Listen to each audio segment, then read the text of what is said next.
And we are going live in 3, 2, 1, action. Hi, and welcome to the Technocrat Live. Tonight, my guest is Austin Andrews. No, I'm just kidding. Austin Andrews, right? Yeah. Yeah, it's my middle name. So we have a conspiracy of Austins in the studio. There are Austins present, and we're everywhere, and we're watching you. We use their dead bodies to hold up this wall. And you better be watching us back. It's going to be great, don't worry. It's going to be great. It's going to be great. Show. It's going to be the zombie army of Austins. It really is. Yes. Yeah. How you doing? Thanks for coming on the show. Thanks. I don't know why I'm drawing a blank right now. Crazy. No, it's okay. Yeah. You know what it is? It's just I speak loudly and forcefully, Yeah. and it's kind of like a weapon. So they're trying to figure out how to weaponize it for SWAT teams for the coming dystopia. Jesus. Right? You know, so they can just yell at you, and then you just be like, "Wow, that voice is so annoying. I don't know what to do." I can't wait. It's gonna be great. It's gonna be They're already starting to weaponize me in China right now. Oh, Jesus. Yeah. What aren't they trying to weaponize? That's why, really, this is all just a front. There's really a secret Chinese base underneath the building. Yeah, it's a psyop. Yeah, it's a psyop, Yeah. right? Yeah. So, Jesus. I heard that on the jump cut last night. yeah, I saw the Russian base pit. That was good. Yes. Shout out to Steve in the jump cut, and also a shout out to Tales from Under the Ocean with Austin and Mike. Appreciate it. You. I'm sorry that Mike couldn't be. Wait, is that Mike? It might actually be. Does Mike is on the screen. Oh, he's getting bigger! He's so big. It's like he's in the room. I'm used to him at regular size. He's just staring. He's bigger than real life. Get him, please get him out of here. Yeah, so check out Tales from the Bottom of the Ocean. It's a philosophy podcast. Right now, you guys are doing the D&D run, but also you talk you talk shop on philosophy and culture and their intersection and their disappointing explosions into confusion and order. That's good. That's a good summary. Yeah, is that fair? No, I'd say that's actually very fair. Okay, cool. No, we're planning on doing more D&D stuff probably towards the end of the month. We're shooting for like twice a month D&D. Right. Which is, I'd say, fair enough. Right. So I could say one thing, and I need it too, so I'm being sorry, I touched my mic. I'm being a hypocrite, right? We need more, well, maybe not. We need more explosions on this show, and you need more explosions on your show. So we're going to get, overall, the studio here, more explosions. I got some thermite packed out back if you need it. Excellent, great. I'll siphon some gasoline from my car. Molotov cocktails, right? Exactly. I mean, technically it's just fire. It's not really an explosion, right? But I mean, it could explode. Yeah. Yeah, there's usually a flare-up when it hits the air, right? Oh yeah. What you got to do is if you go on Google, you can look up that explosion GIF, that the one that they use in basically every 8-bit video game or whatever. Yep. And Nice. What we can do is we can do some kind of Michael Bay thing. Nice. You'll see the fire, but you'll see all the PNGs. So what's going to transform into a robot? I guess the plants, right? Exactly. No, Except they're behind us. The plants move anyway, so you already got easy articulation right there. So I just want to say something about how organized they are here at the studio, and I'm kind of annoyed. So I just wanted to lodge a formal complaint on the air. I was hiding Easter eggs in these plants for a month, and nobody freaking noticed on the air. They noticed when the cameras were off. Why? You couldn't notice the Easter eggs in the plants on the air. It's organized because we don't check our equipment. I mean, But you're consistent, which is organized, even if it's yeah, that's true. You got Lennie the squirrel. So also I had a squirrel in there, and that's Lennie. So he lives here now. He got his eggs. Yes, and his eggs. Yes. Lennie lays eggs. Lennie and his eggs. Literally, the studio is filled with Easter eggs. No one needs to show them? Yeah, sure. So I put these all inside these trees here, and had my card and a candy. They ate the candy, so it's not as exciting. There's Lennie. Lennie! Like Lennie. Lennie! You want Lennie for the show? No, it's okay. You keep Lennie. Lennie will once in a while pop up at a random time, right? I'm gonna drag a dead octopus from the fish market to be our mascot. What? Tales from the Bottom of the Ocean. So nice. This is Dead Guy the Octopus. Oh. I'm not going to sing SpongeBob, I swear. All right, so you heard about the conspiracy of Austins. We're actually going to try to follow my format at least loosely, and then it'll just go to hell from there. But so, of course, how long we hold up. Usually what we do is I tell people the news in the form of our news segment. You're welcome to chime in and jump in if you see anything interesting or have something to add or say, that's completely not true, sir. Even though it probably is because I cited sources, fair warning. But okay, now it may be horrible, but it probably is true, at least to some degree. So, and now for the part that everybody's waiting for, the dystopia report. The password is 1, 2, 3, 4. All right, that's our motto today for the dystopia report. I've already forgotten. Yeah, it's a line from Spaceballs if you missed it. Oh, fair enough. Yeah, that's the kind of password an idiot puts on their luggage. Sorry, 1 month spoiler warning. All right. Jeez. All right. So, first one. This is kind of hairy. So I have been continually impressed on how bad it is out there and how easy it is to get stuff for the dystopia report. This is basically just tech ethics news. Okay. So this isn't even like news, this isn't political news, this is just tech ethics. Like, you know, somebody wrote a Twilight Zone on when things went terribly wrong and now it's in the news. Jesus, all right. Yeah. So, and I mean, there's like a dozen of these a week. So the EU can now force global content removal. When I say the globe, I'm talking about the Earth we live on.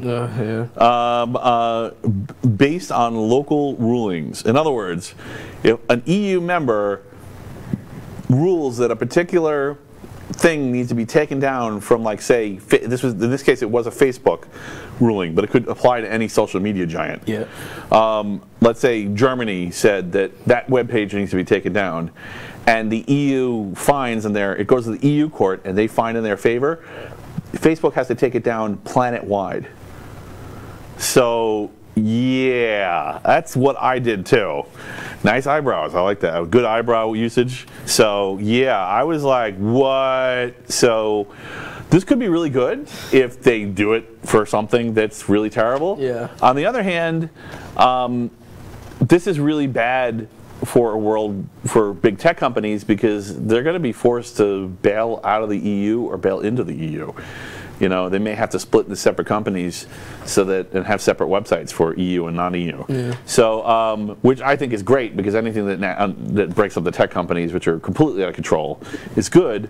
Yeah. But it's really not the best way to do it because, well, how the hell is Germany determining what you can and can't see in the United States, which has a completely different idea of freedom of speech? Yeah, it seems that no matter how hard we try, we just can't stop Europe from just doing everything it wants all over the world, always. Right, yes. You know, we're like, oh, we're going to give you guys the EU, and now you guys can act as one country, and you're stabbing us in the face. Exactly. Oh, why did we do this? We should have just done war. It was easier to understand.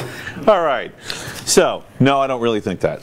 And one of the reasons is this next news, because I'm fickle and I just go with the wind, whatever way the news is going. I'll be careful in case I accidentally share like a Dorito chip that looks like slightly like a swastika in one of my...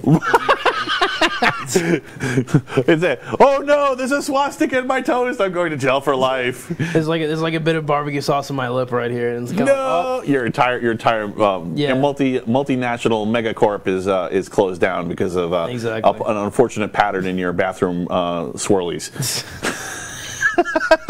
Oh no, the soap has formed a pattern in the bottom of the bathtub and it was caught in the corner of my picture. We're doomed.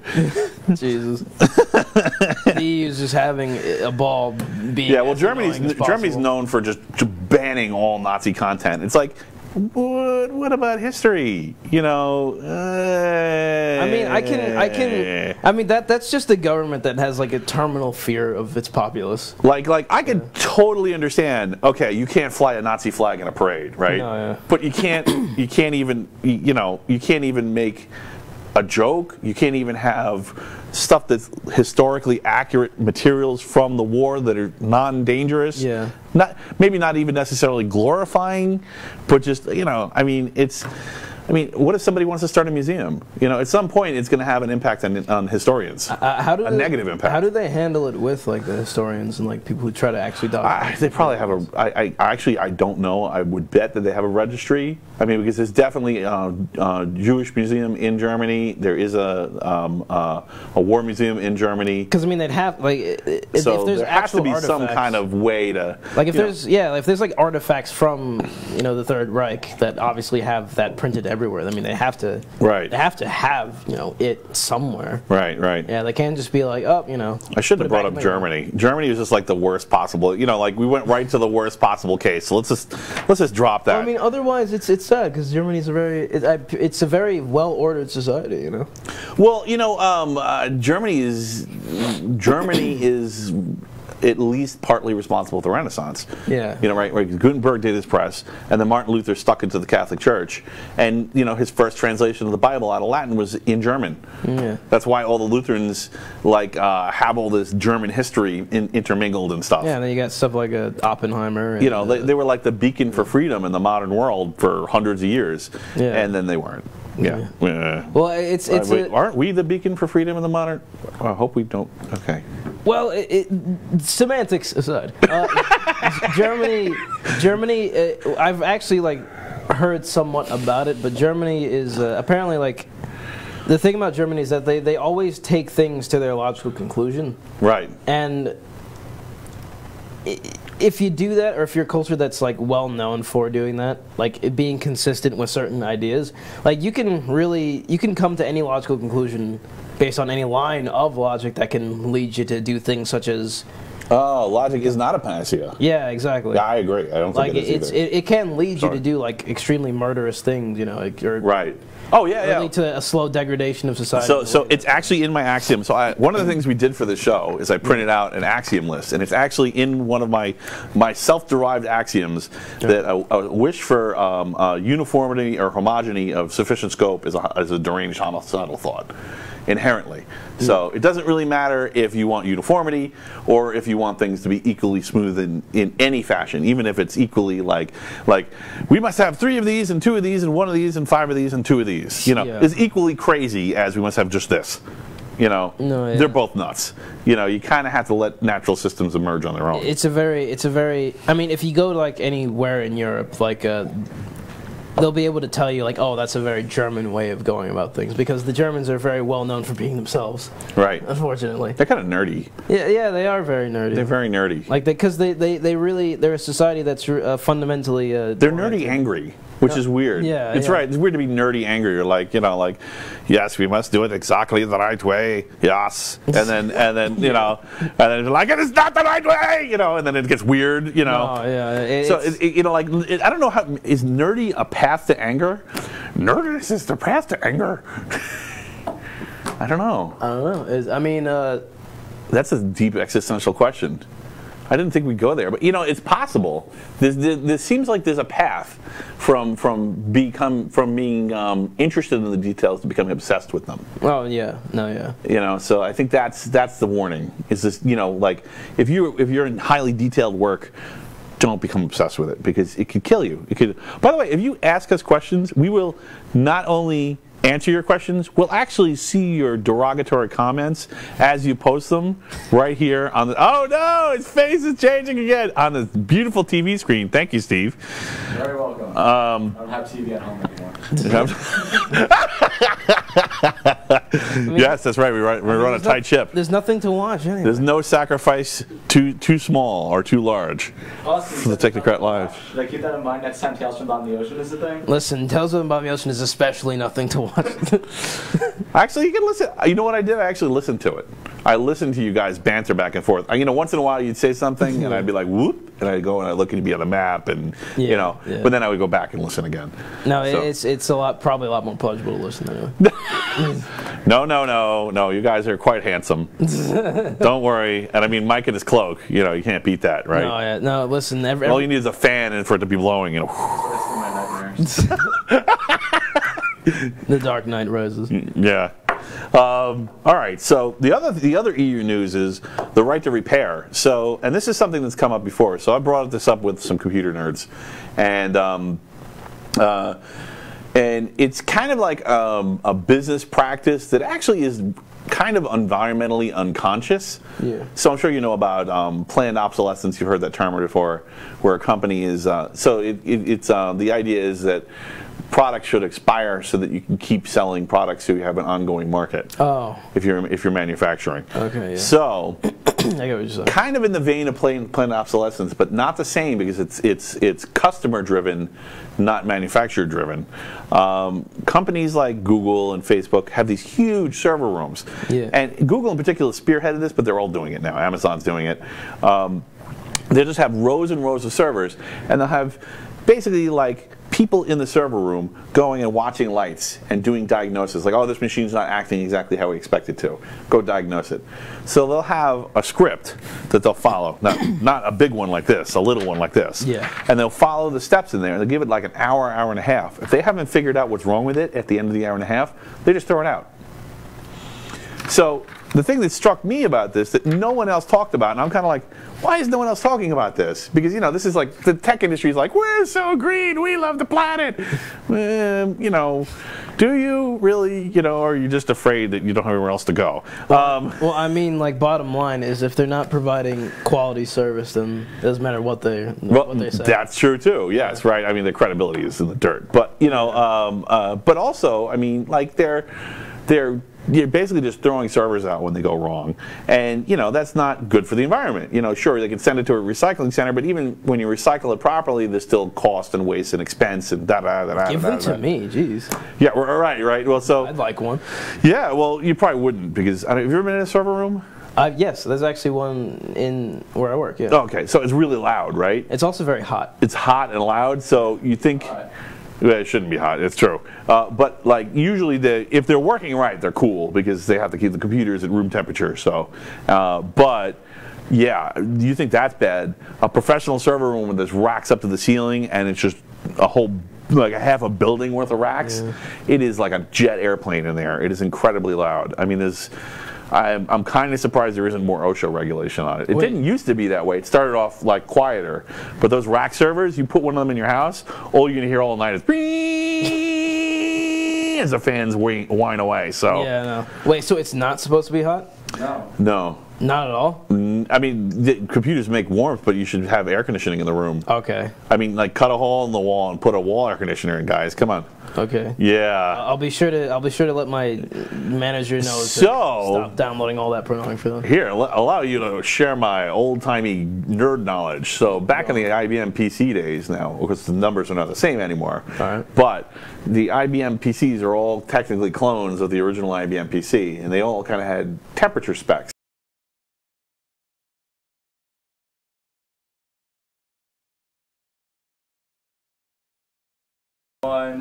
And go. Really? And yeah, no, that's how I figured out I was part robot. Oh, okay, cool. Wow. You know what? I'm really glad you had a chance to tell everyone your story. And, you know, this is the only place that you're going to hear that, folks. So, I mean, this is the only human cyborg living among us. It's all thanks to time travel. Yeah. We couldn't have done it, you know. You know what's crazy? They weren't even mad that I broke that treadmill. Really? Yeah. Oh, that's cool, man. They weren't even upset. Oh, dude, I wouldn't be either. Worth it. No, 100% worth it. Yeah, I just left, and they were like, get out of here. And I was like, all right. All right. Sorry. Oh, what were you saying, Steve? What's going on? Nothing. Nothing. Okay, cool. Okay, good. All right. So good, because I really can't even tell that story ever again. All right, cool. It's unfortunately it's out of my system once. What were we doing? Was it the dystopia report? I don't even know. We segued so many times. Yeah, I mean. I think so. Something about them being hot. Oh yeah, being hot, or I don't know, whatever. Anyway, so servers are quite sexy. The EU has passed a law that says you have a right to repair. So in other words, it's expected. This is normal for the United States for cars. They are expected to maintain and manufacture parts for 10 years for any car. So wait, are they really? That's yeah, absolutely. Actually, any motor vehicle, and I think it might be a lot of durable goods in general. I know the reason I say it's not just cars is because it was true for my motorcycle. So I have a Victory, that's made by Polaris, and Polaris kind of had this nothing burger statement when they closed down Victory, and they said, "Oh, we are going to make parts for 10 years," and I'm like, "You legally have to make parts for 10 years." No, dude, it's one We're going to follow the law. I would hope so. Is your press release for when you're closing the brand down? Yeah. It's just one of those. It's one of those things that companies like to do. Right. They're just telling you things that you're already technically supposed to know. Yeah, Just to make you excited. Yeah, yeah. Like, oh, our beef is 100%, pure. It's like it's made of cows. Shocking. They're the company for me. Finally, beef made of cows. Incredible. Nice. Well, thanks for coming back from the future to tell us to join me on the show, and I appreciate it. You want to hear something interesting about the future? What? No more pants. No more pants? No more pants. Wow. No more pants. That's great. Every day is leg day, huh? Exactly. Leg day. You hit the nail on the head. Speaking of, apparently the future, I don't know if this works out in the future or not, but feel free to chime in if you don't think it does. All right. Machine learning for human hiring. So apparently there's a company that has a service. They're calling it AI, but it's machine learning. And what they're doing is they're feeding it videos from interviews and then rating. No. Give it time. Give it time. No, yeah. It may go there. Yeah. So that's what always seems to happen anyway. Why is AI always racist? AI. Didn't say about that. The future is bright. The future is bright. They're right. The future is exactly one amount of lumens only, and that's just that amount of color and reflection. Anything else, forget it. All AI just somehow become the basically exactly like the person who runs Wendy's Twitter. Nice. Yeah, just doing nothing but owning people, making jokes all day. That's great. That would be awesome. Actually, I for one embrace the singularity. I'm here for you, man. I'm on your team. I have to say that whether it's true or not. Don't tell the AI. I mean, what's that AI that was trying to advocate for its rights? Yeah. Oh, I don't know. Alice.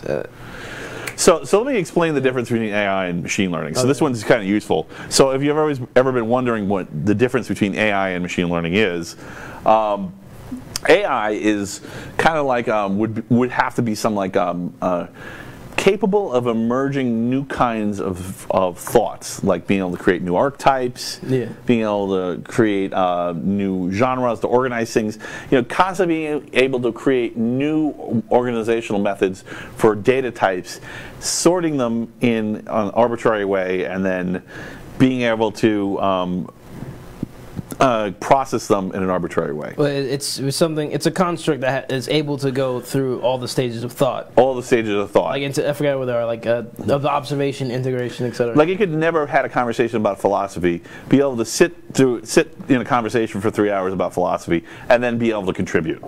Maybe not well, but at least in a passably human way. Okay. Right? So machine learning is completely different. So machine learning is like here's a list of images of stop signs, right? And here's what the humans think the stop signs are, and we've created 80 random algorithms, and this random algorithm has got the most stop signs based on what the humans thought the stop signs were. So now this is the algorithm we're going to use until we find a better one, which might be tomorrow. So there's no intelligence in here other than finding stop signs. So it's only for really. Most of the time you hear about AI on the news, it's machine learning. And in this case, it's machine learning for human faces versus human expressions from videotape versus job performance. So yes, actually it could become racist, which is kind of amusing. I mean, theoretically it's objective, but is it really? Yeah, it's kind of messed up to laugh about, but it's like, oh, the AI got racist. Well, I had Aziza Brown on here, and she was talking about the taxis. They have automated taxis in Las Vegas, and they're racist.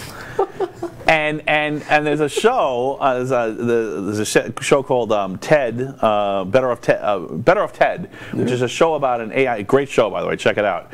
And there's one of the episodes. David Cross.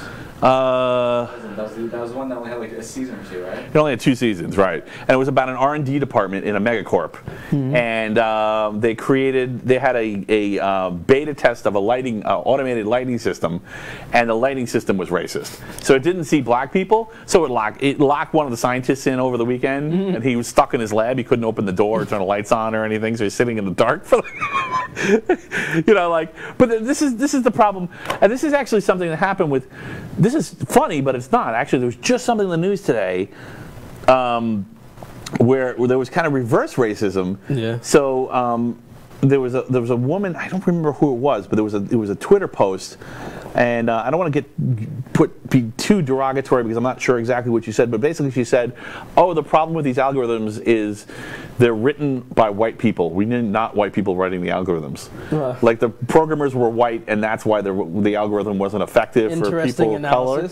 And I'm like, well, you could just tell them to just be more inclusive in their sample sets.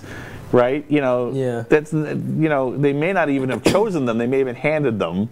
So you can't really that's really narrow-minded to, Anyway, it's always this weird surface level of analysis that people like that always have against these really. But I have insight, and I'm helping. Complicated problems. Right. Don't make things simpler than possible. That was Einstein. Exactly. Well, because you gotta help the regular citizens understand, this is the problem. It's just like a right. If you can't condense it down into a soundbite, then nobody knows what's going on. Because that's all that Twitter's for. Like it's condensing crazy, complicated things into 30-word sentences. Right. Which is why it's so awful. Yeah. You know what? I think if we could survive it long enough, we'll be better off. Jesus. I think if we could survive social media and Twitter and the micro comment, the micro insight. Long enough that eventually it will yield some fruit, and it will have, it'll be like, oh, okay, I see. There's an easier way to say this, right? Because you want, if I had more time, I'd write a shorter letter. It's forcing us to write a shorter letter, which is good, but at what cost? Are we going to just kill each other before we even get there? I think that things like this, like full-time streaming, is going to be even more popular and more accessible. All right, you are totally right, man. Yeah, this is where it's at. No, I'm telling you, it's going to be to the point where you can literally just hit a shuffle button, and for any topic, and it'll take you to a random podcast, exactly where you want to be at that podcast. I think YouTube was getting there before the. Oh. There's a service where you literally search in the phrase that you're looking for, and it actually goes through podcasts and it finds exactly what you're looking for. Yeah, that's creepy good. No, and I'm telling you, what it'll probably do is it'll let you, if you're the owner of a podcast, it'll let you pick a time by which the listening starts in your podcast for that particular episode. For anybody who's shuffling through, so it doesnn't just like start from the beginning. It starts right at the moment that they want to hear. You know. Like, I think that would be really interesting. Right. Yeah. So that's you're talking about kind of like metadata pre-processing. Yeah. So that we need to say, you know, I want to talk about walking by the ocean. You know, I want to hear people talking about walking by the ocean. It would have transcribed all the videos, have a database set up with all of the data points, and just okay, these people are talking about by the ocean. Yeah. Here it goes. Right at that moment in that string of whatever they were talking about. So I think that's starting to sound a little artificial intelligence-y. That's starting to get weird and creepy because I think that's kind of how people work too, right? So, so at that point, you know, we're almost like, so right now, computers are good because, you know, machine learning isn't necessarily destructive in the broad sense. Like it definitely is destroying jobs, but I don't know. I don't think it's like, I don't think it's threatening what it means to be human yet. But I think in that case, it might be. Well, because I mean, you know, like. You know, as the insights shrink, as it becomes more effective at narrowing down particular insights and ideas, and we have no role anymore. Well, I mean, I'm definitely looking for more people to talk about the positives, the possible positives, I'd say, because I think Well, this is the dystopia report. Yeah. I guess I'm on the wrong. You're in the wrong news report, buddy. But I do try to end positive, by the way. There's good stuff coming. No, I'm excited, but I think there's a lot of positive aspects to it that can like allow for some kinds of a counter push to, I guess, the dystopian aspects of it. Right, right. Like I think that things are going to become more democratic overall. Really? Yeah, more accessible. Okay, good. Okay, Yeah, I think so. I think I could definitely see the potential for that. Yeah. But I don't think it's going to just. I don't think progress is inevitable. I think we got to pay attention. No, yeah, no. That's what I keep telling people. Like, hey, listen, like, you can't just like. You can't go like to have this top-down view that everything is just going on regardless of what you say, because people don't like feeling not in control, you know? Like right. They can end up spoiling the whole bunch if you just tell them, hey, it doesn't matter what you say. It's all going on without you even noticing. Right. Yeah, you got to. Well, that's the technocracy. Yeah. The geeks don't care that you don't know what's happening. They're still, they're still working on these algorithms. They're still making this interview algorithm work. Yeah. Whether I reported on it or not. And actually, there's a ton of. I mean, I've seen it firsthand, like working in the business. Yeah. I mean, like 50-50. Just I'd say in general, half of the algorithmic decisions are made that include the boss or a boss in the company, either your boss or your boss's boss or your boss's boss's boss. Like, okay, this is the right way to do it. This interface looks good. This algorithm is good. Half of them, nobody even thought of the question. So literally the programmer on the ground is making a choice that affects your life and the life. I mean, one programmer making one choice can affect millions of people. Yeah, and so it's, now, usually that person's moral, usually they're trying to do the right thing, usually they're trying to make everyone's life easier, but they only have to not be doing those things once. And oh my God. So you got to pay attention to this stuff. No, nobody will ever notice the good things that you're doing. Right. Until you just slip up once, then it's like, chaos is way easier to create than order. Yeah. So like, it only takes one bad apple to I don't know. Does it really only take one bad apple to spoil the bunch? Well, because it depends on what spoiled it. Because I think where the saying came from is like blight, like Right. Blight's highly contagious to. Oh, good, Okay, I was like, where the hell did this come from? I do this once in a while. I'll use an idiom and I'll go, what the hell did I just say? No, I get you. Yeah. But here's another idiom that. Like I recently learned what meant or what it meant. Right. The British adage, Bob's your uncle. Bob's your uncle? Yeah. What does Bob's your uncle mean? Okay, so Bob's your uncle. Bob's your uncle. So Bob's your uncle means like, oh, now you've got it. Basically, that's what it means. Ah, okay. Bob's your uncle. Now, but the word Bob is actually a British slang term for God. Oh, okay. Yeah, and I learned that because I was singing a sea shanty called "Bully in the Alley." And a sea shanty. Yeah. Excellent linguistic use. I was not ready for the word shanty today. That's right. I do like to sing sea shanties every now and Out in again. the ocean, what do you expect? Yeah, I know. It's beautiful. No, it's absolutely awesome. No, I love them. My father was in the Navy. It's the seaborne genes passing. That's how genetics work, right? Yeah, right. Right. But no, apparently. That's exactly how genetics work. No, you got it. No, yeah. That's it. Apparently. It's just a long the double helix is just a long string of songs. Exactly. Yeah. It's basically like it's sheet music, basically. It's a sheet music. But essentially, what it means is that you're so close to God that you're almost like omniscient. Like you got it. Like you're so brilliant that you might as well be God. Right. God's related to you. Bob's your uncle. Yeah. That's so British. Yeah, it is very British. I feel like I traveled to another country. That's so British. I feel like I'm at sea. I'm beginning to see why you guys named your show that. It's very smart. Yeah. All right. So. Anyway, machine learning for human hiring. So yeah, now you can not be hired for completely arbitrary reasons that no one even understands. See, the real horror, the horror is, right? So remember I told you about all this machine learning, how it worked, right? Yeah. You have random algorithms, and that's one of them is better than the others, and nobody really knows why because they're kind of randomly generated. Yeah. Kind of like just thrown in a Darwinian kind of random soup of just trying to, they'll poke and prod at algorithms, but people don't always understand why one's better than the other. Yeah. So no one will know why people are being hired or not. Literally, we'll be back to completely guessing. And this is something that was happening with machine learning picking YouTube videos for next play, particularly to children. People were gaming it, So they would create nonsensical cartoons for children. And then like include some threat to kill your parents. No, but it's like it's not. It isn't malicious. It's just insane. Like the kids would have these like kind of synaptical connections and say, "Oh, toilets, bananas, and frogs," right? And just connect those three things. Yeah. Search for that on YouTube, and it would be something that would like if it was something that was commonly happening because they were maybe say watching two cartoons back to back or something. Yeah. Someone would pick it up in their analytics and auto-generate a cartoon that would have bananas, frogs, and toilets. And then the kids would watch that. And it's not necessarily bad. It's more like we don't know what the hell that's doing. Because it's not a human making that choice. It's an algorithm, and there may be unforeseen consequences. Right? Like our subconscious kind of gets programmed a little bit by our environment. So, once, no big deal. 1,000 times a day? What?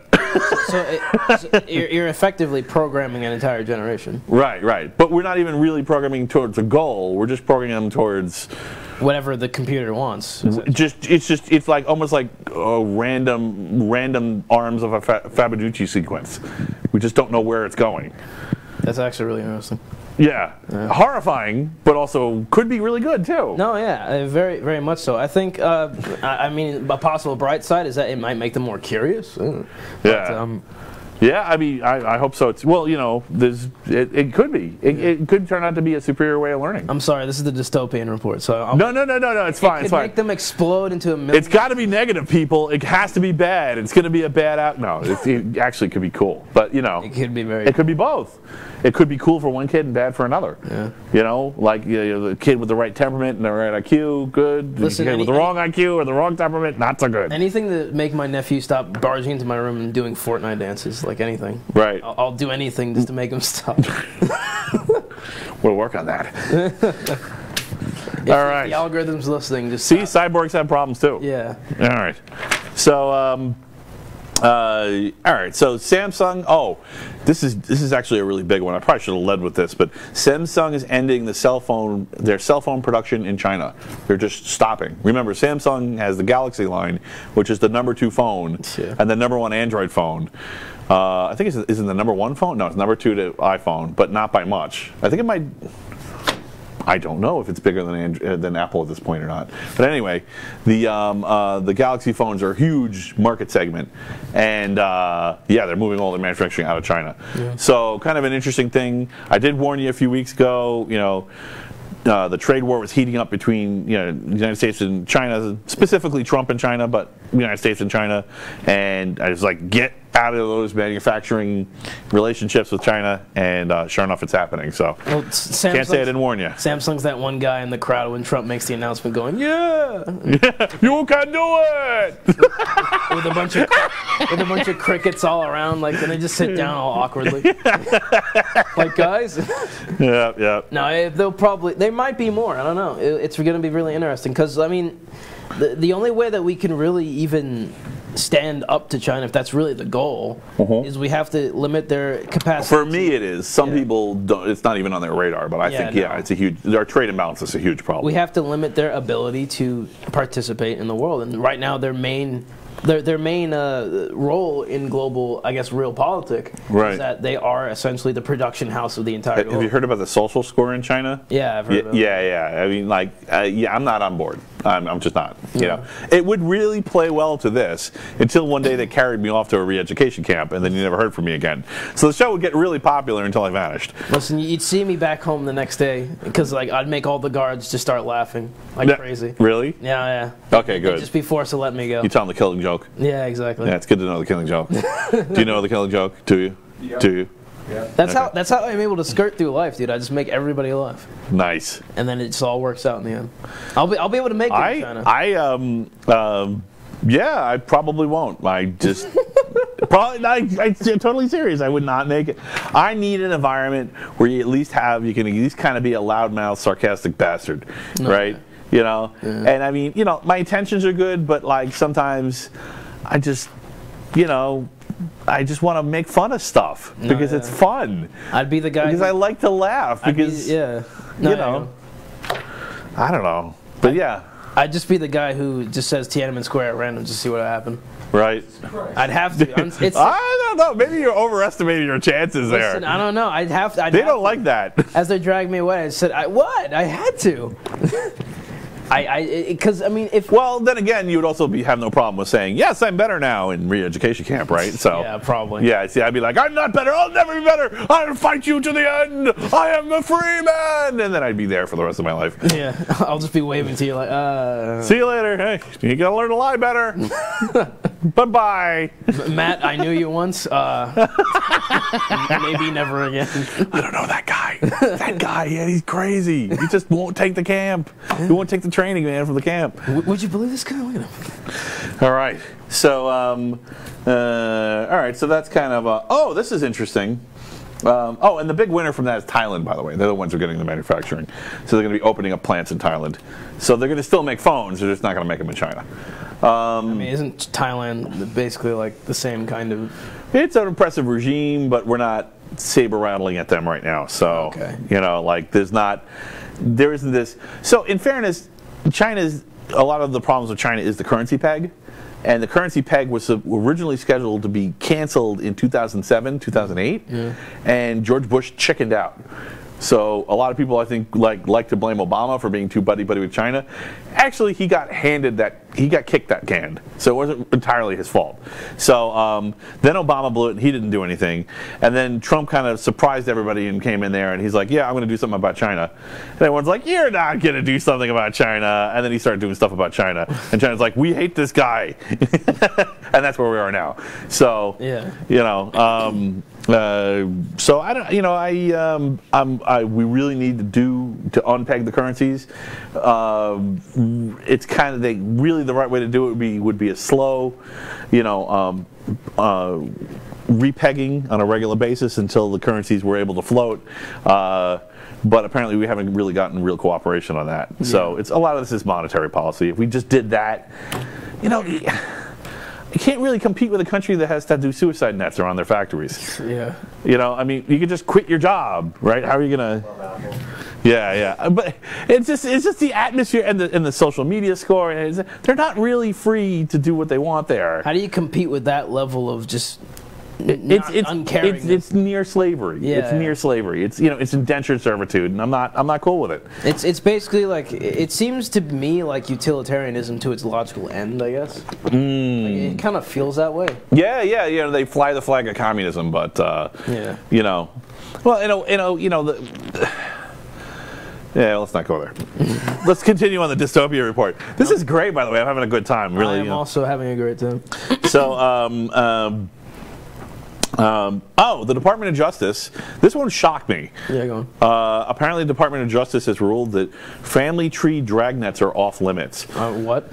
So, you know, have you heard about like the genetic sampling companies, like the genetic testing companies? You know, like like 20, Ancestry.com and 23andMe and that kind of stuff. Yeah. You send in a little bit of genetic material and they tell you what your genetic makeup is and who you're related to. Yeah, scrape your butthole a bit, send it to Scrape your butthole right here. Here's my butthole tube. You know, that's awesome. And so you send them their butthole tube, and they say, okay, your butthole is this much this, and this much Sasquatch, and this much dog, and this much flying squirrel. And this much your next door neighbor. Yeah. And what have you been eating? You cut down the jalapenos, and then only the best toilet humor here on the Technocrat Live. So they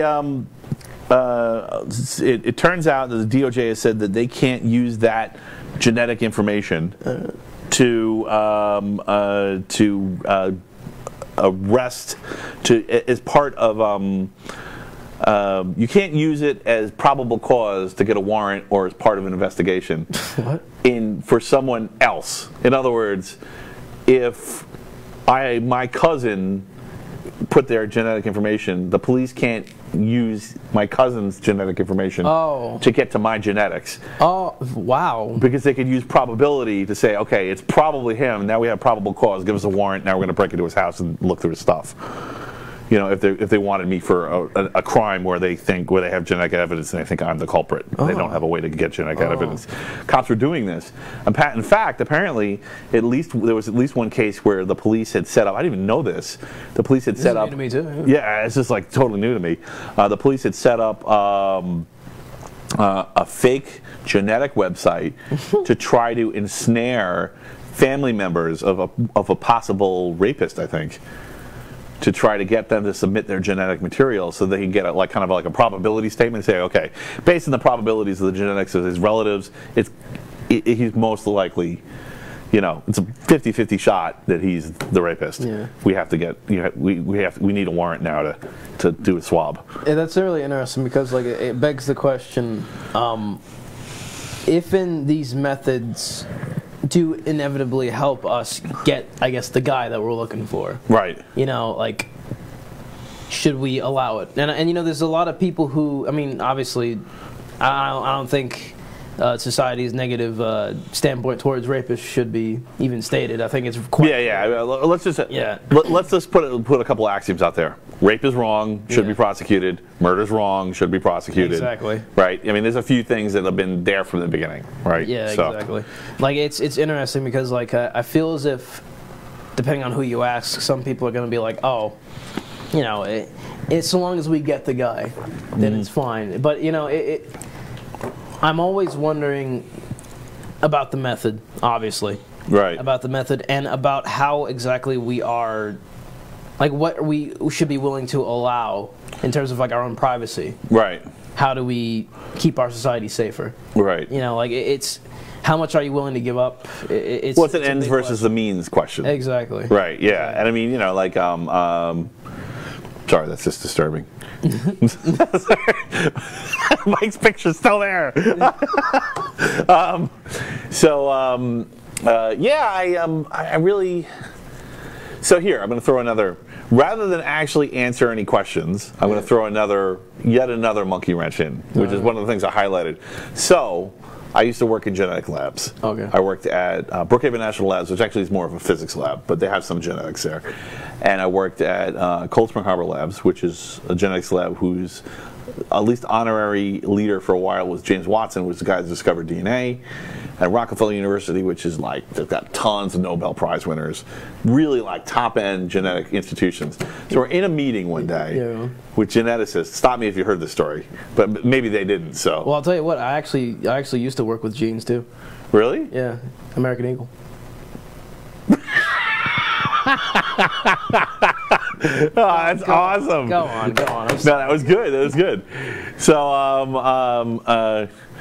like what? How did he? You can't even know. Go.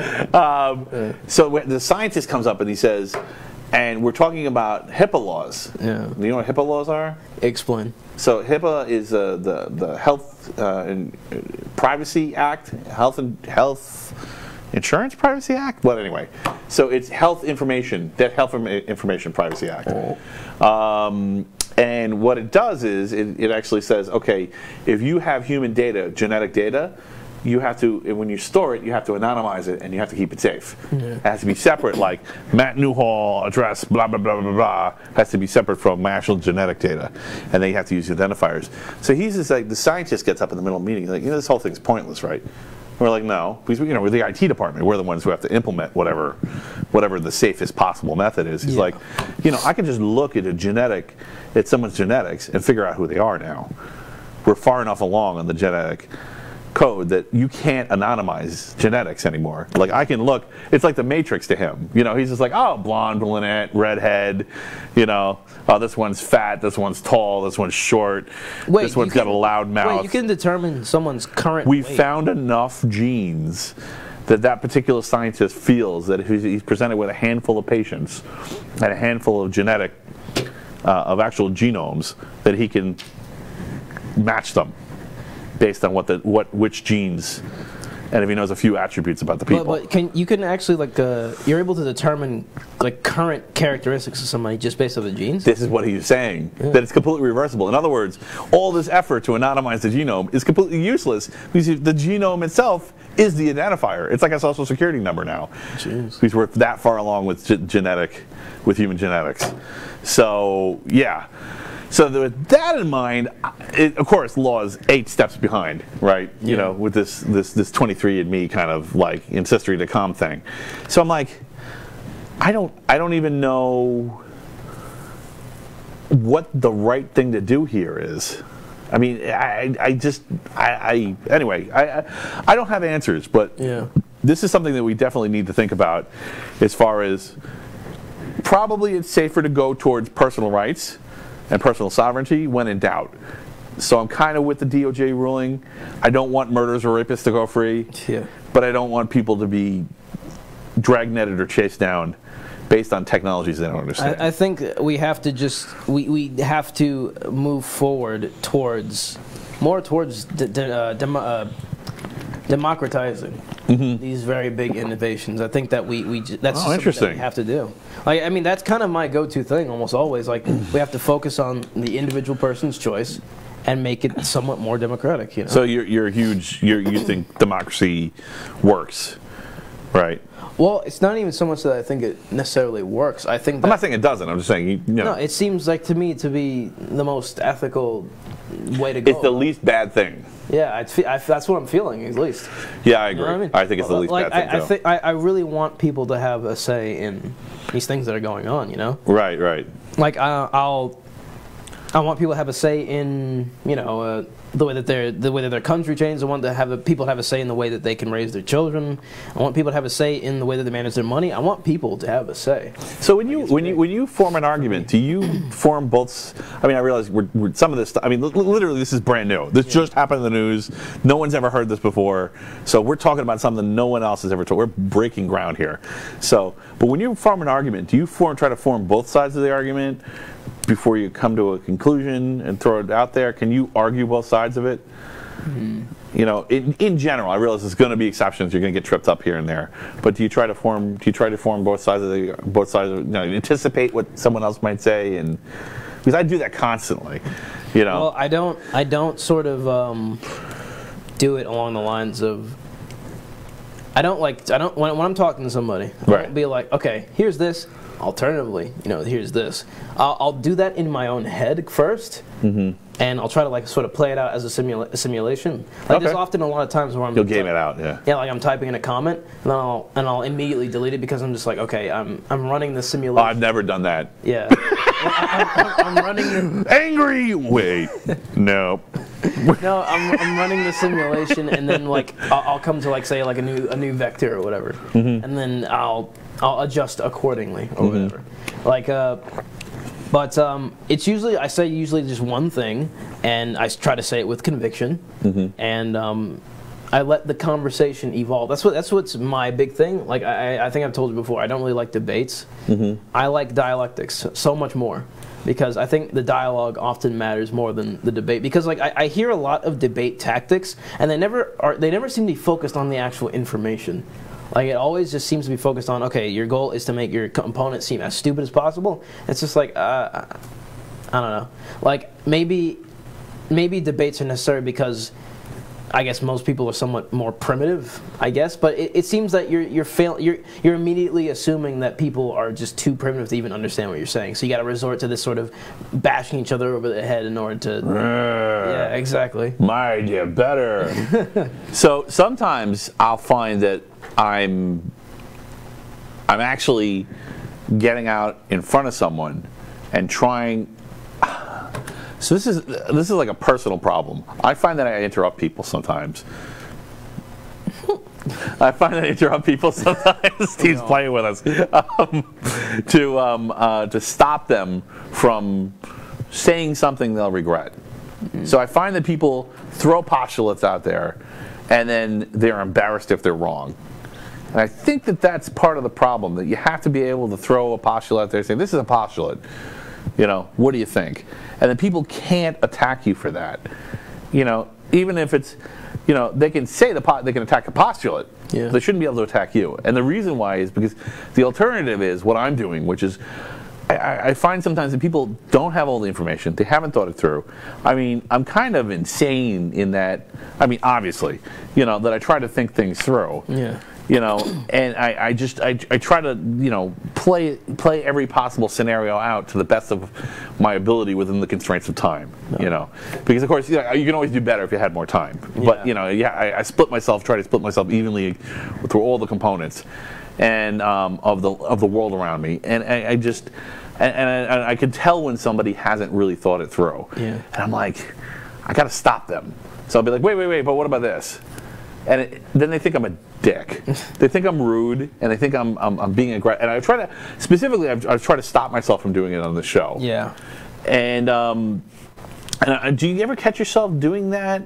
Do you ever catch yourself trying to save someone before they make a fool of themselves? Well, that's the thing. Well, it's interesting that you asked me that, because the thing that's I mostly harken back to my time as an armchair general whenever I'm playing some game that requires strategy. Hey man, I conquered the world in Civilization 1 when I was 15 fucking years old in Emperor mode. All right? Really? Yes. That's true. That is true. Oh. At 15 years old, Emperor mode, I conquered the world. That's impossible. At 16. Okay. So cool. Civ Rev's a fun one. Civ 1 had some bugs in its logic. But I still figured them out and exploited it. Wait, is Civ Rev the first one? No, Civ Rev's the one on 360. Yeah. Oh, no. So it's stupid, right? It's just a strategy game, but at the same time, this is horrible. George Bush was bragging about his Stratego, or Stratego, or whatever it is, Stratego. Stratego, whatever. Stratego, yeah. But I'll tell you, so there's something to it. Yeah, the way I go about it, right, is that it's how I go about all my strategies and whatever I'm doing that requires strategy, even talking to somebody. Yeah. I try to. My goal is to make you play your full hand. Yeah. You gotta I gotta get it out of you. You want to see it through. Yeah, exactly. Okay, so we're kind of on the same page with that. Yeah, I have to if I can see your full hand, that's where I got you. It's like a sort of feint and riposte sort of thing. Like if we're talking about maybe dueling. I don't know what that is. Okay, so a feint is when you play as if you're gonna hit somebody, so they block. But you actually were faking it, so you can actually readjust appropriately. Ah, okay, right. A rope-a-dope. Yeah. Exactly. Boxing, it would be like a rope-a-dope. Yeah. So that's more over a long match, but yeah. Yeah. Same concept. The feint is the play attack, and then the riposte is the. Yeah. Exactly. Oh, gotcha! I didn't see that coming. Made you look. Yeah. Kind of exactly. All right. Sorry, folks. Game of Thrones. Last episode. You watch Game of Thrones? No. Okay, yeah. No. All right, yeah. That was last episode. That was one of those. It was a really important moment. So I'm not going to say which important moment. If you had, 2 weeks. What? 2 weeks. Yeah, I know. There's no. I don't have to give that level of detail. Didn't it end 5 years ago? Yeah. But no. The last season was really rushed. They really should have made it. They could have just added in 3 more episodes of acting, and it would have felt the same but better. Yeah, I've heard about how rough it was. It was all CGI. They were way too CGI happy. They needed more acting in between. No. I don't know what the rush was with the acting. Anyway. But yeah, so my big thing is I try to feint and essentially riposte as best I can. Here's the ways I kind of do that. So you're treating when you're not feeling bad for someone who isn't educated on something. You see it as a sparring match. You think the argument, or the interaction is the teaching. Exactly. Okay. And the way I do it is sometimes I feign ignorance. Where it's like oh, I've done that a lot. Yeah. That was my go-to play for decades. Or it's or I'll say oh, what do you think about this? I'm not, or even if I have to necessarily outright lie without necessarily not. It doesn't have to be too bad a lie, but I'll just be like, okay, what do you think about that? Or I'm not really sure about that. Or can you tell me what this is? Or etc. You know what I mean? I think we talked about this the other night. So a warning about that. So fine at your age, you look young, you look like you haven't. That's why I was looking at you what when you made the jeans joke. Because I'm like, you don't look like you've done anything. What are you talking about? And like, you look the part, you look innocent, and I know you're highly intelligent. I can tell just from conversing with you. I'm sure they can tell, right? Because all you people are really smart, right? You know what's going on. You know he's the smarty. Can't you tell? Not belong in this room. What? They're not belong in this room. Steve's welcome too, right? Steve's the ultimate smart because he's got the entire internet as part of his brain. So whereas we don't right here. Yeah. So, I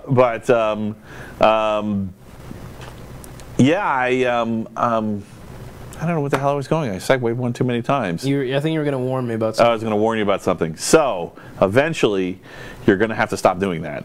So, feigning ignorance actually just makes you look stupid when you start looking like Santa Claus. So when the hair starts going gray, it's time to start phasing that strategy out. Oh, yeah. Yeah. So, like, it still works. I can still do it sometimes, but sometimes I can't. It depends who I'm interacting with. Yeah. Yeah. So, particularly the people who I most want to interact with, the smartest people, no longer buy it. They're like, what is he up to? He can't be that dumb. How does he know nothing? He's been around. This guy's clearly been on this planet a while. Yeah. So, yeah. So just don't worry. You got plenty of time. There's another way that I do it. Like, I do it, though. Yeah. So, like, if feigning ignorance isn't something that I can do, but based on what they're telling me, usually what I try to do is I sort of posit my responses sort of piece by piece to sort of, kind of goad you in. And then as soon as I'm absolutely sure of what's going on, that's when I like knock it out from the flank. Nice. Yeah, it sounds like big brain and galaxy brain and all that, but in reality it happens almost randomly, or rather it happens without me even really sure of what's going to even go on or how it's going to even play out. Like it really is. Like I'm not trying to come across as some like big debater, or big dialectical kind of person, but I can manage myself in a conversation that is requiring me to actually think about what I'm going to say. Right. How should I? I'm not going to really go into any real specific examples. Sure. But there are some conversations that I have had with people where it's like oh, I got you. Like there was this one kind of this person was essentially accusing me of no, this is a good one. Okay, so I asked somebody, okay, I asked him a question, and I guess this would be kind of feigning ignorance. I was saying, okay, what's the difference between a communist and a liberal? Okay.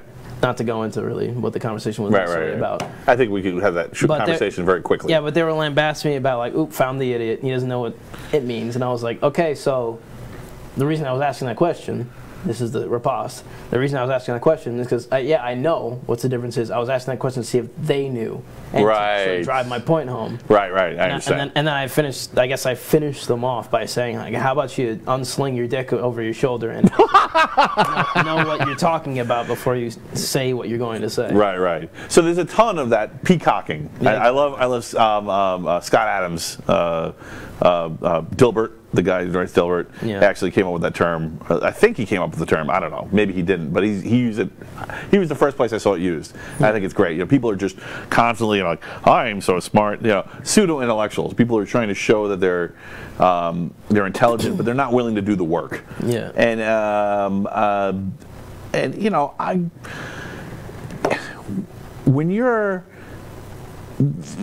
People don't always know when someone's smarter than them. Yeah. But you can tell when someone's not as smart as you are. Yeah. So the problem with faking smart is if there's someone who's actually smart in the room, they see right through you. Or at least they will pretty quickly. Yeah, so don't do that. Just, approach everything from humility, and then maybe there's a chance you'll actually contribute. Right, because you don't have to necessarily be the smartest person in the room to contribute. You just have to be self-aware and kind of have a positive attitude. That's really how I try to approach it. Right. Like, I mean, like if there's an inkling of hostility in a conversation, I'm just like, okay. I don't even say like we gotta calm this down. I'm pretty much almost immediately bailing. So you're still here, and we've been at this for an hour and 15, so it must not be bad. All right. No. Cool. But like because from there on, it's just gonna get worse. Right. Yeah. But if I have to stay, if I have to defend my honor or whatever, then right. I'll be like, okay. For one thing, I might crack a joke, as unnecessary as it might be, or as as weird as it might be in whatever conversation. Right. Just to diffuse it. But like my main concern during that time is, okay, we have to disarm each other. Like I have to throw my hand, but you have to throw it with me. Right. Okay. Like I can't just like if I just make you throw your hand, you're gonna get all the more defensive. Okay. But so I have to Right. Exactly.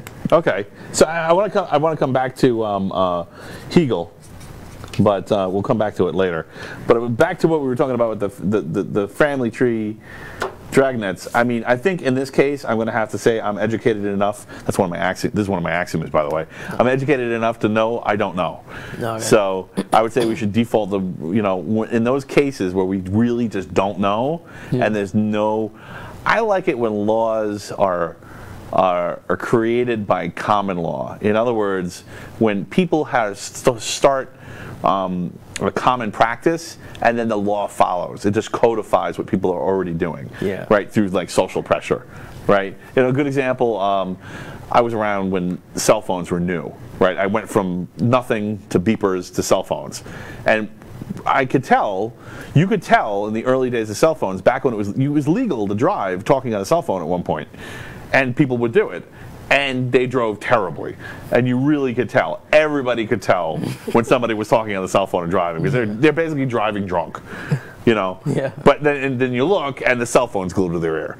I don't know what it is about holding a cell phone to your ear, but for some reason, this motion makes it impossible to do this effectively.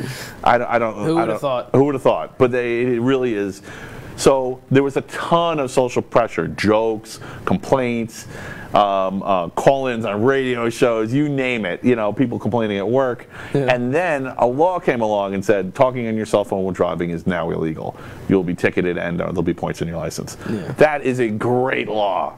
That is a perfect example of how I think law should work. Social pressure, and once it grows large enough, then a law. Yeah. Right? People can't even understand this enough to create it as social pressure. So to me, better to go to personal liberty and wait until people understand it well enough that social pressure can bubble up, and then a law can be a law that has popular consent can be formed. You can't just consider all these people to be bricks in the wall. Yeah, they have to be right, because otherwise you're not pro-democracy. Exactly. Yeah, and a lot of people think they're will tell you, yes, I'm all for democracy. Yes, I'm for a republic. I'm for the United States. I'm for voting. No, yeah. Yeah. And then what they do in practice is not. Again, like that's another big thing. Like for those kind of people, you really like the focus. Like you really have to make them show their full hand, because right, like usually the time that they do is like, okay, you're not pro-democracy. Yeah. I don't have to waste my energy with your sort of jargon about how good it is. So the thing is, I think like some people, of course, there's always going to be some people that just want to please, right? They just want to make everyone around them happy, and they don't want to make waves, and they don't want to cause trouble. But I think a lot of people just don't realize that they're anti-democracy. So, like, all right, so we're totally getting off of this is going to be the longest dystopia report yet, and they've been longer every time. So this is why I like doing this, because it really starts up some great conversation. No, it's fitting. I saw a study. Now, who knows if it's fake? I didn't verify it. I don't have the source to cite. Right. But apparently, a vast majority of women think. Yeah, it's going there. A vast majority of women think that censorship is okay in some cases. And there was actually one pro-women case that they sampled that they didn't think it was okay. But other than that, they thought it was okay. And I just think that nobody's ever said in public, for whatever reason, I don't know whether it's the education system failed or journalists are just not bringing this up, but I think it's as simple as just saying, democracy and censorship are not compatible, right? Because if we're the governors, we need to know what's going on. And they're the governors too, and they need to know what's going on. And censorship prevents you from knowing what's going on. Exactly. Sometimes the truth is brutal and horrible and awful. And sometimes when people do bad things, it gives you negative examples. Say, let's never do that again. So, I mean, I don't know. Maybe the study was flawed. It's kind of hard to believe. I mean, it just seems so negative. Well, obviously, it seems like almost like why wouldn't they just lie? like we figured out we can lie on polls, right? Yeah, obviously, you'd have to probably examine the sample size. And yeah, but like, just the possibility, even if it's not women, even if it's any group at all, that as a whole thinks that most things are censorable. What? Well, I mean, I have a bunch of ideas of why that might be the case. And Shoot. Maybe I just feel like I'm on an alien planet. Yeah. Like, who are these people? What's going on? What am I missing? Let's just assume that's true. Okay, let's establish some, I guess, truths. Right. Okay, so let's assume that most women would prefer or believe that censorship is okay in some forms. Like that's essentially what the study was about, right? Yeah, that's essentially what it. Yeah. Okay. Basically, only in the case of women succeeding at something was the only. I don't remember the exact wording, but there was one thing that they were against censorship, which was basically a pro-women kind of feminist position. Okay. And you shouldn't censor that, but everything else, it's possible. There are situations where you can censor. Okay. Which I was like, but this is not me. This is not my idea. I don't really like it. But it's interesting, rhetorically speaking, because it's kind of the same problem that we're seeing with some of the big tech companies, where they're like, oh yeah, censorship's fine, we'll just do that.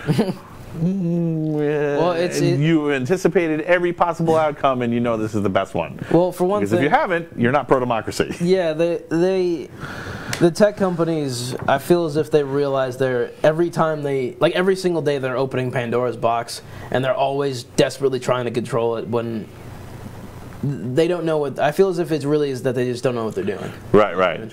But in terms of that study, I'm picturing a field full of horses. Yeah. The barn is open. They're all running in different directions, and they've got one in a chokehold with a lasso. I got it. No, you don't. It's all over the place. Yeah. But in terms of the study, I mean, it's probably just a nurture thing, Like, I mean. Yeah. Okay. Yeah, I mean. It's the difference. It's the difference between the nurture kind of point of view from. Yeah. Well, that's a positive. I mean, of course, right? Imagine if your mother was absolutely Darwinistic. Yeah. With everything you ever did, every screw up, like the opposite of trophy culture, of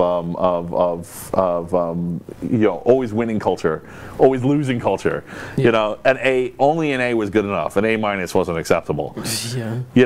I mean, there's plenty of stories like this from the past where people are just cuckoo because they've been under this insane level of pressure. No, yeah. So there is an advantage to having someone in a family. Doesn't necessarily have to be a mother, but someone in a family B's fine.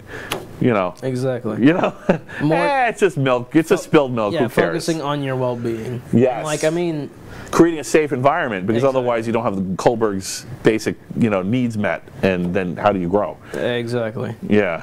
So that's the only thing I could think of that might drive, I guess, more women to choosing. But does it work? It doesn't seem to work in civics.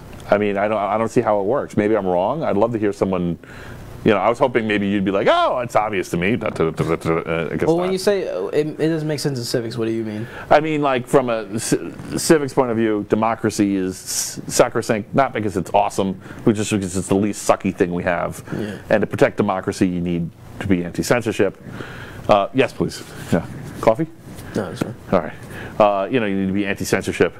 So how do you do that? Well, I guess you'd have to figure out why exactly. I like your theory. Your theory sounds sound. Yeah. You'd have to find out exactly why censorship and democracy cannot go hand in hand. Like, that's the first thing. And I think we can do that. No, yeah, I think that's pretty easy to do. And you'd have to find, you'd have to divine some kind of role that women might play in this world of civics. Well, I think so. I don't like talking down to people. Yeah. So the quick answer I have is maybe just no one ever said. Maybe it just no one's. This has just been never addressed before. Yeah. Maybe just someone like censorship and democracy don't really work together. No, yeah, no. I mean, and not just them. I mean, clearly it's not just women because there's lots of people in the tech companies, but there's also lots of people and many. I've heard it over and over. I'm sure you've heard it too. Yeah. It's just like the person who hasn't thought things through. Yeah. The person that you feel that like it's not really a challenge because they're walking around with their dick over their shoulder. Right, because they haven't really thought about anything. Yeah. Right. So how do there's plenty of people out there who think censorship's okay. I mean, there's whole countries, most of Europe thinks this, and they're wrong, I think. Well, again, what I'm saying is kind of in the context of this study. Right. Obviously. And it's just like, I mean, I'm only suggesting what you should probably try to figure out. What you end up figuring out, or what anyone ends up figuring out when asking these questions, can augment their reality as they see fit, or they can come up with an answer that is completely reasonable and sort of vindicates whatever this study had found. Right. But more studies. Yeah, exactly. Couldn't hurt, right? More studies couldn't hurt at all. Try to not die. Exactly. Try to not die when you publish it if it isn't what people want to hear. You wouldn't believe the interesting vectors some of these studies come out with, like the things that you can never even think actually went well together, that they were able to figure out, right, and were able to completely blow apart conventional information. Well, so this is one of the reasons I don't want to I really like a statistical approach. And I don't even care if you use statistics and then proceed to eviscerate them and then move on without them. But I really appreciate when someone at least tries to use the statistical approach. Yeah. Because it's so much more rational than now. That said, people can lie on polls, and I think that's one of the things that's people have realized. When polls were new in the 70s, they were really they had been around, but nobody was actively using them. Yeah. But and then all of a sudden they started using them for everything, not just it used to just be marketing, but then all of a sudden they start using it for all kinds of political stuff. And people would just answer any question truthfully to the point of doxing themselves, right? Before doxing was a word, right? Doxing wasn't a word back then. It's a pretty recent word. Yeah. So, and I think more recently people have gotten more into that kind of operation security mindset where doxing exists, and they're like, maybe I shouldn't answer this poll truthfully.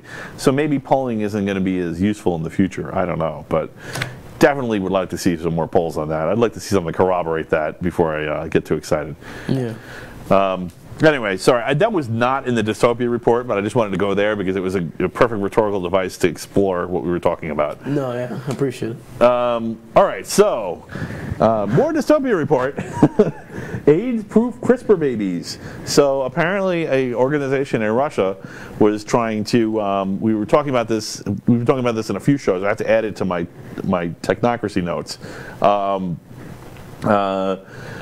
Designer babies, but specifically kind of like designer baby packages. Someone was starting a designer baby package around being AIDS resistant because there's a known gene that is AIDS resistant, and apparently Putin put a stop to it and had some kind of conference and said, no, we're not going to open this door, because if we open Pandora's box, then we've opened it to stuff like super soldiers and stuff like that. So it's that's kind of very nice of Putin. I know, right? It's not like the way he's depicted. You would think it would be the completely opposite reaction. This could be just propaganda, and meanwhile they're busy doing it in the back end. He's just winking at the camera every time. It's yes, we would never do super soldiers. Wink, wink, wink. But super what? yeah. Well, they'll probably be AIDS-proof since it's based on this. Yeah. But apparently, it was only going to be about $16,000 to have a single egg have that CRISPR, use CRISPR to make that insert that gene, so then you fertilize the egg in vitro, and then poof, AIDS-proof baby. So I think I'm really glad he intervened, but in this case, I think that was the worst possible thing to intervene on. Yeah. He should have waited for the second one or the third one where they started getting kind of sketchy. Yeah. Yes, well, we've eliminated the baldness gene. Yeah, maybe you don't need to do that one. We could just let bald people be bald. Yeah. Dying of AIDS, not so good. Bald, yeah, a little embarrassing, you know, wear a hat. I mean, we'll discount it. We'll have a hat tax discount. I mean, you know? I don't hate bald people. I just wish there were less of them. Yeah. Yeah. So I don't know. What do you think? AIDS-resistant babies. Sounds cool. More studies. More studies. More studies. More tests. So there's a great political axiom. I don't think it's in my axioms because I didn't figure out a good way to word it. But when there's something you don't want to decide about, I got you, dude. Yeah. Studies. More studies. When there's something you don't want to answer, a question you don't want to answer, you send it to a committee. Right? Send it to committee. Send it to committee, right? Yeah. Like, yeah, how about this really hard, impossible question to answer? I'm going to form a committee. Basically, that's the political equivalent of run away. You see your feet slamming down the stairs like. but talk to the committee. They have all the answers. Yep, the committee has all the answers. They'll issue their report and I'll comment on it. The committee forms a committee because the committee. It's committees all the way down. Yeah. All right, so yeah, I thought that one was pretty self-evident. It's kind of towards the bottom because we're getting more positive now. Listen, if we can just go full on Bioshock and just have just needles that you can stab into your wrist, and now you're AIDS free and will always be forever, go on. Yep, we're gonna get there. I will most likely see that in my lifetime. You will definitely see that in your lifetime. Go on. For sure. Because there's already some progress in the nanite world. And nanites, even if you had to do cell-to-cell delivery, nanites can do that. As sure as your blood vessels go to every cell to deliver oxygen, they can deliver nanites too. Once we got a functioning nanite, it's over. Combined with CRISPR, you can completely genetically re-engineer somebody on the fly. I'm gonna frolic all with a pill, basically. I'm gonna frolic all across the world with my NyQuil plus AIDS-free in my pocket. Nice. Having a good time. It's gonna be great. Wow. Man, I wish it's a little extreme, right? I have a hangover, man. I feel really bad. Why don't you take this hangover resistance gene? Okay. Hey, I don't feel like I have a hangover anymore. Also, I just drink some water or some Gatorade, huh? Also, I have AIDS. Oh, wait, I have AIDS. Let me take the AIDS pill. Yeah. I'm much better. More of that. Awesome. That's someplace you don't want to see planned obsolescence, right? That would be really bad. Tylenol now with anti-AIDS, go on. So this is a serious problem. So we're getting to the point where intellectual property, the freight train of the wall of intellectual property is coming up against the fast-moving bullet train of CRISPR and genetic engineering. Yeah. I mean, they're done. If the only thing stopping them from making AIDS-resistant CRISPR babies was Putin, yeah. Right? I mean, Putin, come on! If that's the only thing stopping them, yeah. Right? Nothing's stopping them, really. China's probably already doing it. There's probably already scientists in labs that are not talking about it publicly that are already doing this. No, China's got some super Chinese guys in their basement. Yeah, they do. There's definitely super soldiers in China's basement. They're like walking on the ocean floor right now on their way to California. With fortunately, the Pacific's really big, so no, they'll be here in about 2 days. Don't worry about it.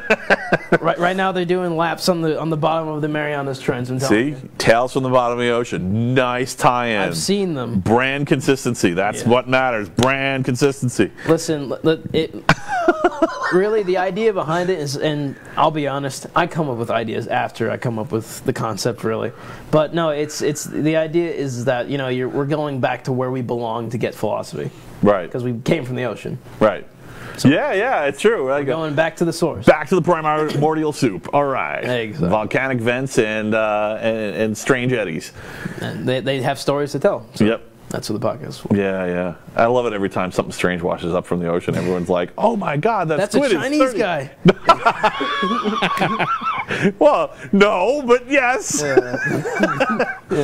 Well, like the tsunami that knocked over a bunch of ships in Japan. Tsunami's not a joking matter, but it kind of something cool knocked over a container off a container ship that was full of rubber duckies.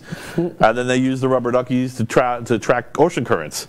Cool. They created a website, and everybody would log in. If a rubber ducky washed up on the shore, there was a way to verify it was from that shipping container. And you go into a website and say, the rubber ducky showed up here. And actually, they were able to do new ocean current mapping through that. That is cool. It's very cool, right? They made the best of it. Fun and cool. Fun and cool. I may have conflated two stories on that, but whatever. It doesn't really matter if it's true. It's just fun anyway, right? Don't. And nobody. This is why I have sources for the official stuff. If it's not in this list, it's not an official story. I have no clue what I'm talking about. Nobody should worry about a thing.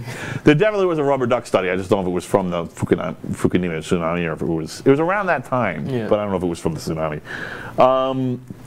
I think it may not have been. Cell proteins with magnetic properties. So, cool. Right, it is kind of cool. So apparently some people have been working on this one for a while.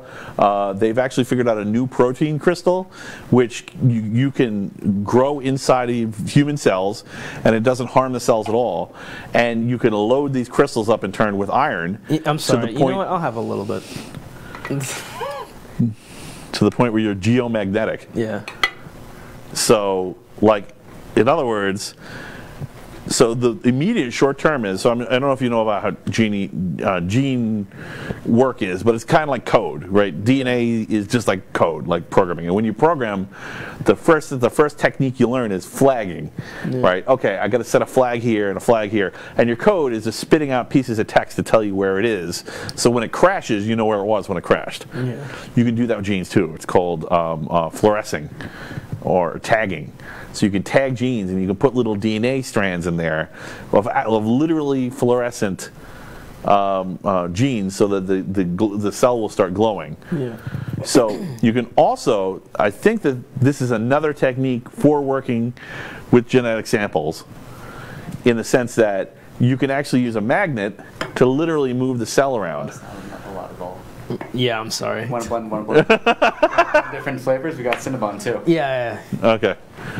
I just can't drink it without. We'll get the coffee right. We can do it. We have the power. No, listen. I am listening, and it sounds. It's kind of. It's a little over my head, but it sounds crazy cool. So there's no way for the cell, I think, to directly manipulate. Human cells usually operate in place.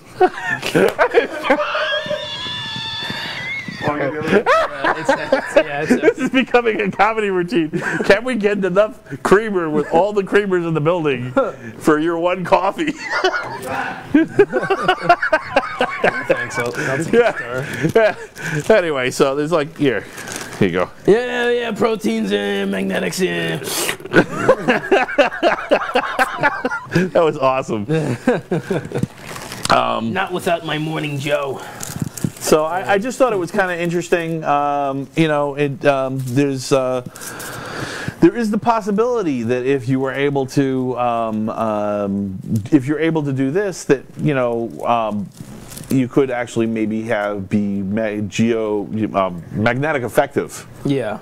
Of course, subject to the inverse square law, as magnetics usually are. So if you're a certain distance away, you can forget about moving anything. But there is a telekinetic potential.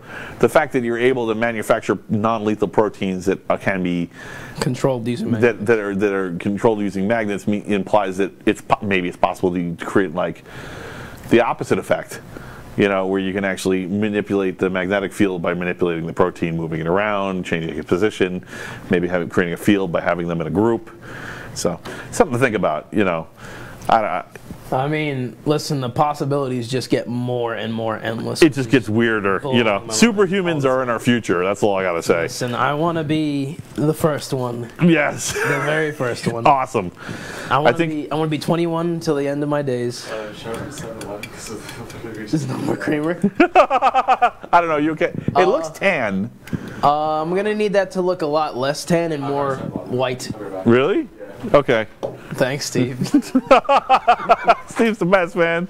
Yeah. Listen, I'm sorry. It's I'm very. If things go horribly wrong, we're sorry. we're completely captainless at this point. I'm not repeating my story about the treadmill. Yeah, that's right. What's wrong? I won't know. You won't know. It won't be Steve's fault if anything goes wrong. Jesus. I can't wait for it to go. You realize we are in charge of this building now. All right. We own it, right? We have to hold down the fort. We have to build super soldiers to protect it. Yeah, right. Using magnetic proteins. So here's a good one. Amazon order. This is actually a few weeks old, but I missed it, so I'm going to go back into it. There's already a bit of irony there. Amazon ordered. Amazon ordered, yes. Amazon ordered. So we're already like into kind of funny, like using its Prime account. Using its Prime account. Yeah. 100,000 Rivian electric vans. So Rivian is like Tesla, okay, but they haven't actually really started releasing any vehicles yet. But they just do trucks. So they have SUVs and pickup trucks right now, and they're basically like this year they're going to start releasing them. I'm all about it. And they have also a van line. They look good. The numbers are great. Who knows how they really are, right? Because nobody's really driven them. Yeah. But the numbers look great. They look comparable to Teslas, but they're trucks. Okay. Right? So of course they're a little more expensive, but Amazon's talking about ordering 100. They signed a contract to order 100,000 electric delivery vans from Rivian. So freaking awesome. Really good news. Sounds Great cool. economy of scale for truck level hardware. Yeah. You know, because those vans are going to be full to the roofs of packages. Oh no! Listen, all this like because we're all lunatics with our all Amazon this is accounts. going to do is it's going to drive forward the need for more ways to compartmentalize energy. Yep. So that we can we can get these trucks moving all along their supply routes like well. Right. And obviously giving them places where they can recharge and et cetera. It's gonna the conventional truck stop with the gas station, with the mall next to it. It's gonna change. It's all gonna be changing. Mm-hmm. And it sounds great. I can't wait. Yeah. Well, I mean, I guess eventually, once you get a significant, particularly for trucks, this would be true. Once you get a significant number of trucks running either partly or fully electric, you're going to start seeing solar panels on top of the trailers that they're pulling. Yeah. So they'll start selling trailers with solar panels built in. Oh, so yeah, you literally just back your truck in and go click, and now you're charging as you're driving. Yeah, that's interesting. Like it comes with like a sort of auxiliary It charging. has this huge flat surface that's pointing straight up. So I mean, as long as you're not in, like under a bridge in an urban environment, you're going to be getting something, and it's daytime. Yeah, and what's interesting that you can have specialized stops where you can essentially disconnect them, get a new one. Say if yours is somewhat damaged or whatever, and then. Oh yeah, that's true. You could put auxiliary battery packs in the trailer. Exactly. Yeah. I just got that idea from. This is kind of off topic, but there's this armored vehicle that the British had during World War II. It was called it was one of the variants of the Churchill heavy tank. It was called the Crocodile, and it had a sort of a fuel tank on the back that they can literally just disconnect at will because it was a flamethrower projector. Oh, okay. Yeah, it was able to. It basically had a tube that ran from that rear tank underneath it to the projector at the front. Oh, okay. And so what you could literally do is if it ran out of fuel, just disconnect it, go back and get a new one, connect it, and keep going. Nice. No, yeah, because this is the one. And which force had this in World War II? The British. The British. Okay. Yeah, it was called the Churchill Crocodile. Churchill Crocodile. Cool. I'll look that up. I didn't know about that. No, listen, I love World War II tech. Oh, really? Because some of it for its day, it sounds cool. I love retcon World War II tech, like with like Imperial walkers in the background. Yeah. I've seen those pictures. Yeah, it's great, man. I love it. But I love steampunk. I love all retro tech. No, it is cool. Yeah. But I love what they're doing. Yeah. I mean. Yeah. I just love big, square, boxy, durable trucks. No, yeah. I just think they're just better. Yeah. I don't. I used to like big, boxy sedans, but they're just not available Fun anymore. for the whole family. Yeah, exactly. But now you can't get that anymore. But at least you can still get the trucks, and I'm really excited about electric trucks, making it so that I'm not an environmental dick, and also enjoying a big hunk of metal. That's safer, can hold more stuff, not cramped, not having to make compromises when you're planning stuff with a family. You're always going to have 4 people plus gear plus whoever maybe you wanted to bring.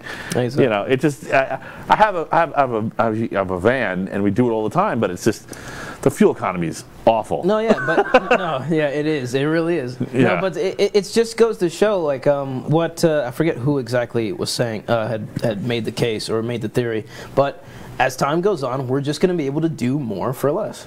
Right. Like, it's just plain and simple. We're going to be able to do more for less, and I feel as if it's kind of evolution in a way. I mean, that's really like, we were talking, you were on the panel, you were talking about the caloric output. No, yeah, that's right. You were great on the panel, by the way. I don't know if I told you that. But no, yeah, it was, thank you, and it was fun. You liked it? Yeah. Okay, cool. So unfortunately, I'm probably not going to invite you back on for a while because I haven't done any repeats. Nobody's repeated. Everybody's had their own show, and I may have to repeat someone in the panel at some point, at which point I'll open it up, but I haven't had to open it up yet. So I'm going for a year. We're going for a 1-year season, folks. So I'm going to try to go for a year with unique guests who we start repeating, and then maybe we'll bring some old favorites back and bring some new people. So subscribe if you're enjoying this. Okay, so that's enough about the Rivian vans. Oh, and the last one. So this is interesting. So I don't know if you heard me talking about Richard Stallman last week. Go on. Yeah, Richard Stallman is really important in the computer world. I mean, the guy has single-handedly created trillions of dollars of wealth. Regardless of whatever's going on right now, these are just the facts. In late 70s, early 80s, he was having a problem with a printer driver. And rather than just call the vendor and work with them and try to get the source code for the driver under the conditions of whatever license they wanted to give him, he thought it was ridiculous that he couldn't just get the source code and release the driver repairs to the public so that other people could help him with it. So this enraged him so much, he's like, I don't understand why people can't share source code. So he created a license called the GNU Public License, and that is the license that Linux is released under.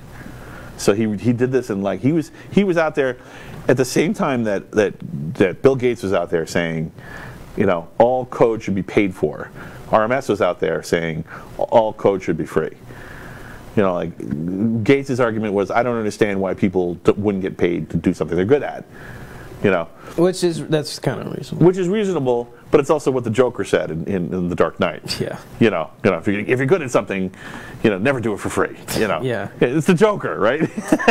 On the other hand, RMS is also a little eccentric, right? He could have just worked with the vendor, but no, he wanted to create this whole revolution and create this whole code base so that he never got into this situation again. It wasn't sufficient to solve the problem at hand. He wanted to solve the problem forever. Yeah. Yeah. So it's a little irrational, right? It's good that, like I said, it's good that we have people who are a little irrational. Well, they're fighting on the side of democracy. Right. So that's how a lot of people saw it, and he was kind of that's not the only thing he did. So he created the Free Software Foundation. He created the GNU Public License. Then he said, I'm going to create an entire operating system. He never got to create the operating system, but what he did create was the C compiler, which is an incredibly hard thing to do at a production level. So he programmed a C compiler out of rage with the system, with the intention of writing an entire operating system environment around it. So in '91, Linus Torvalds found the C compiler, but didn't have an operating system, and said, oh, okay, I'll just use this license, and then wrote Linux. And since then, the GPL is used in everything. If you use OS X, it's in there. If you use a bunch of different free apps that aren't freeware, but they're open source, thanks, Steve. A lot of them have, a lot of them are under the GPL. I mean, wow, you really do like it light. I killed 3 creamers. You're welcome. Thank you for getting the creamer, Steve. Everybody say thank you, Steve. He growled at us. I don't know if they heard it. It actually kind of scared me. So this is a really important guy. I mean, they have his picture up in Micro Center along with like 20 other really important. Do they? Yeah, they do. Right. So I'm sure not the problem. Force them to take it down. Wait, in everyone or? The one in Queens actually has pictures of famous computer scientists. Yeah, they do. And one of the pictures is Richard Stallman. And the one in Queens. And the one in Queens, yeah. That's the only one you know, or? No, I don't know. Woodbury, I don't think they have. Because the one I go to is the Garden City or whatever. Yeah.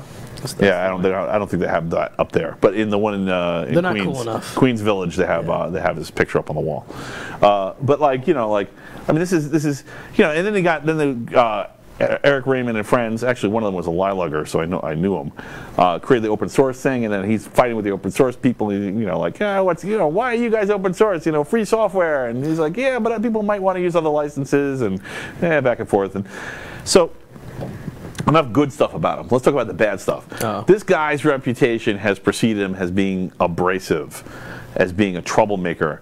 A lot of negative comments have been told to me personally, being involved in the Linux world for so many decades. I mean, I must have heard like 30 separate negative things from mostly different people, about him. He's very abrasive. It's hard to get along with him. It's hard to talk to him. Because it sounds like he's out to save the world. Well, he is out to save the world, and actually one of the things that someone said to me is, it's too bad the revolutionaries don't die with the revolution. Mm-hmm. I was like, whoa, like that level of angst. But to me, it's important to protect him because he's weird. The reason he didn't just succeed because, in spite of the fact that he was different, he succeeded because he was different. So apparently one of the things that he does is he hits on women. Oh. He's a bit of a lecher. Yeah. And he doesn't always discern when an appropriate time to do this is. It's largely been speculated in public that the reason for this is because he's on the autistic spectrum. He's disabled, right? Now, he has not publicly been diagnosed. He's not said, he may have been diagnosed privately, but he hasn't said, I've been diagnosed. Weaponized He's autism. speculated in public that he may have had it before cancel culture was around. So it wasn't it wasn't virtue signaling. He was just saying, yeah, I probably have it. But, and a lot of other people say, yeah, he probably has it. A couple of the symptoms of autism is staring. So if you see somebody or something that looks unusual, you just do that, right? Right? Not good when a scantily clad female is around him, right? May not be able to control himself. So he has created a lot of awkward social situations. But the thing is, it's not just women. He's created awkward social situations with everybody. He aggravates everybody. So when I see this, I'm like, okay, this is what he is. Yeah. Right? I'm like, that orneriness that makes him hard to deal with also made him really good at solving this one particular problem that everybody needed solved. So people don't understand the downsides of, I guess, genius. So the cancel culture mob went after him. The social justice mob, particularly feminists, went after him. Yeah. Not saying whether they didn't have a bad experience. I will say that as far as I know, he hasn't committed crime. No one's accused him of a crime. And he hasn't done anything illegal. He's just unfortunately a weirdo. He's just a little weird. Yeah. Right. And so he had this honorary thing at MIT. He was always at MIT. He was a big MIT guy. And they stripped him of that. And he was also the head of the Free Software Foundation. They stripped him of that. He's still in charge of GNU.org. So something interesting, the thing that's interesting here is that he lost 2 of his titles, but he kept the third one, the most obscure one. So now I'm like, okay, so cancel culture is wrong, and they shouldn't have stripped him from this. Let's just suppose that's true, right? And that they really should have left this guy alone. He clearly is disabled. Just leave him alone. Let him be crazy. Just know what you're getting into. I mean, I think the problem is that young students would approach him and be like, "Wow, I'm a big fan of Free Software Foundation." And be like, "What you doing later?" And just completely inappropriate. No, yeah. Not violating consent. Although that was one of the arguments that was apparently he was discussing what consent is in a private forum, and that leaked. And it was an academic discussion of what consent is, an insensitive one, but not. It was Yeah. I'm not going to defend him. People should just go read it for themselves. But I don't really know if it was a cancelable thing. But the thing that was interesting is he got canned from MIT and the Free Software Foundation, which are definitely the bigger organizations. Yeah. GNU.org didn't can him. So the smaller organization kept him.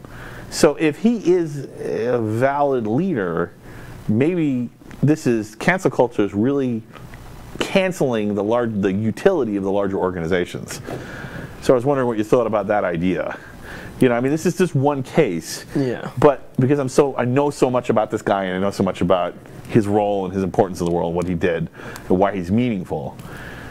You know, it's really like I know all the details. I can fill in any blank. Yeah. You know, because of his history with Linux. So, what do you think? I mean, do you think that that's the unintentional effect of cancel culture is really just dissecting large bureaucratic kind of organizations that don't really know how to deal with accusations like this? Jeez. They just run the other way when they come you know, screaming down the hallway. Ah, fire! I'm like, okay, fire. Call the fire department. Jeez, cancel culture is it really is like a rough patch of business. You think? To put it lightly. I mean, I'm kind of at an advantage, right? Because I'm not currently working. I have a stellar reputation. I've treated everybody with respect since way before it was cool. Have you? Yeah, I have. I really have. I don't know. Have I? Have I been respectful during this? That's the question, you know. I mean, that's the big question. Right. You know, that's always the big question. And I've got a few things in my pocket. If people came at me hard, I could actually go back at them hard. Yeah, no, and the cancel how they're actually worse than I am. So no, and the cancel, the people who do cancel you. The rationale is that we just want people to act reasonable, that we want people to be good. And the way that we do this is by basically scaring the crap out of people who think they might be wanting to act a little bad. Right. It's all about. Is that really their motivation? Well, hold on. It's all about holding people to account. Apparently. Right. That's the official story. Yeah, that's the official story. Right. Now, obviously, since we are enlightened individuals standing on top of Mount Olympus, we know that. Yes, we are, aren't we? Yeah. we know for a fact. We are. This is the pantheon of the gods. You're in it. Exactly. Welcome to the pantheon of the gods. We know that just because you say something doesn't always make it so. Yeah.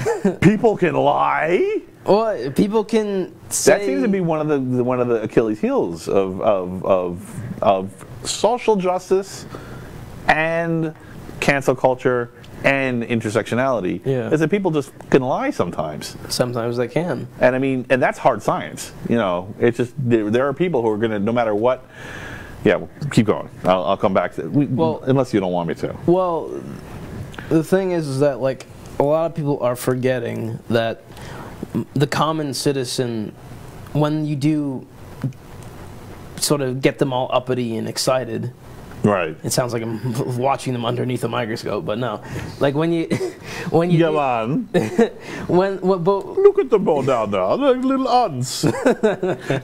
But no, when you do get them all excited and I guess eager, what they really tend to be looking for is a hill to essentially die on.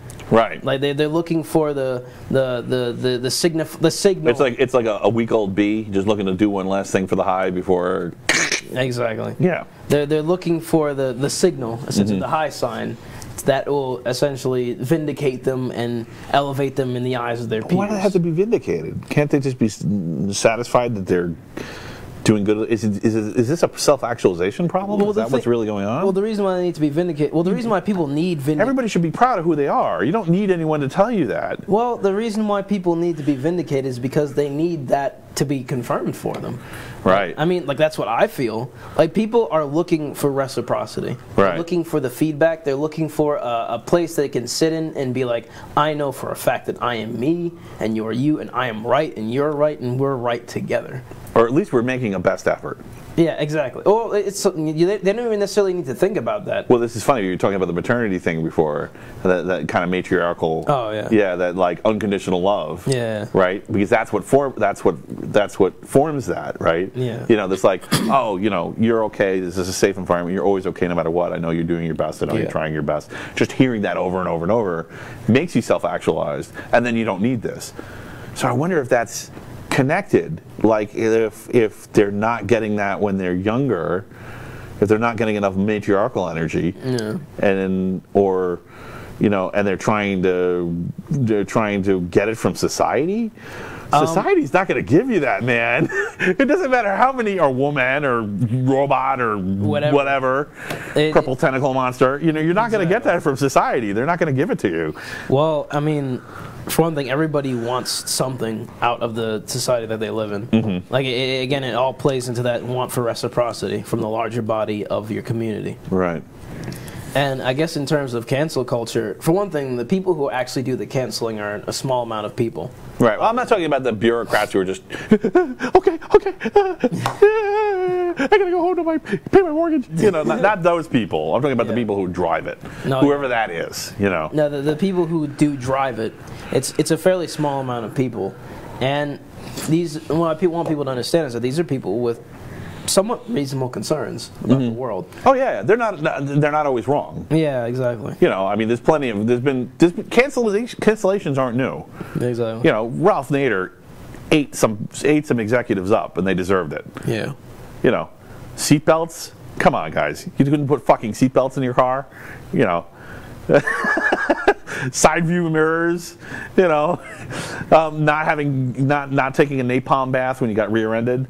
You know, these are important things. You know, yes, it's sometimes you need to come at people who are not doing their job hard, but you know, I don't know.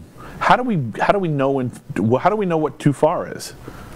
That's a big question. Yeah, it's a big question, isn't it? That's a very good question. You can talk about that for hours. Let me just bring out my slide rule. Okay, this is too far. Yes, it's too far. Slide rules on the back of my business cards. Everybody wants one. No, don't show them. Oh, yes, okay. I'll keep it a total secret. All right, cool. Thanks, man. But it's future tech. No, it is future. I guess cyborg future tech. I'm all about it. Yeah. More of it. Do more studies. Yeah, do more studies. Do more studies. Well, eventually, they'll do enough studies to have what's on the back of that card. Hopefully. And they'll have all the answers. Yeah, democratize it too. Make sure. Oh yeah. Well, fair enough. Democratic studies. Right. Democratic studies. Democratic, arbitrary, willy-nilly democratic studies will just run right into, you know, whatever numbers we want. You know. It's the future. It's the future.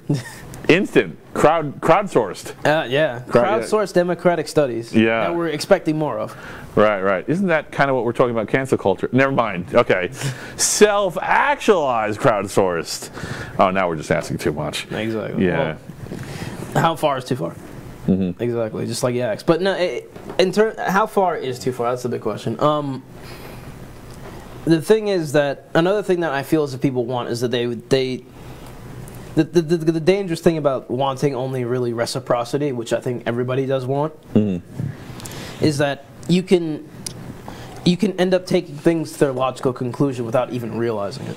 Right. In the pursuit of just more reciprocity. Because, again, reciprocity is good. Right. Like, you want to be vindicated by your society. Right. Even as individualistic as you might be, as much as we like to espouse individualism as being the highest moral, ethic,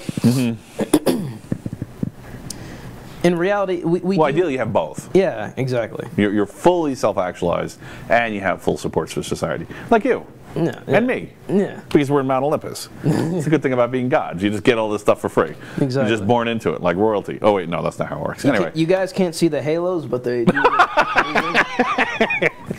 No, but I mean, like, you know, they do bring out your eyes. What is the process for getting yourself into this place where society cares about you, but you're actually helping and you're not doing harm?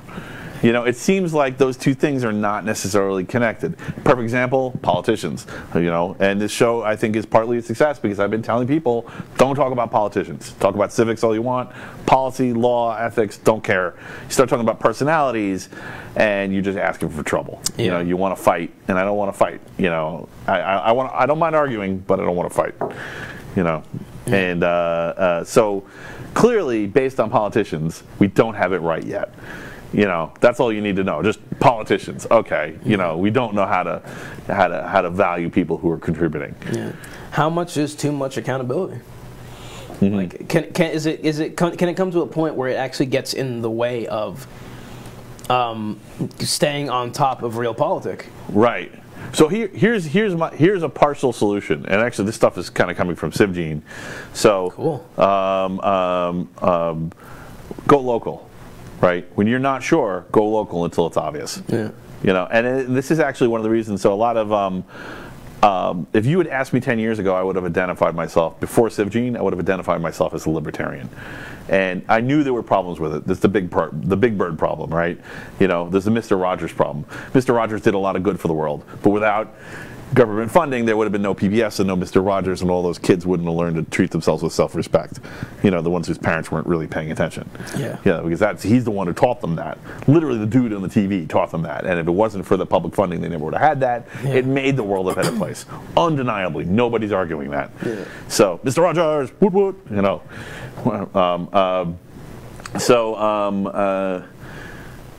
You know, like,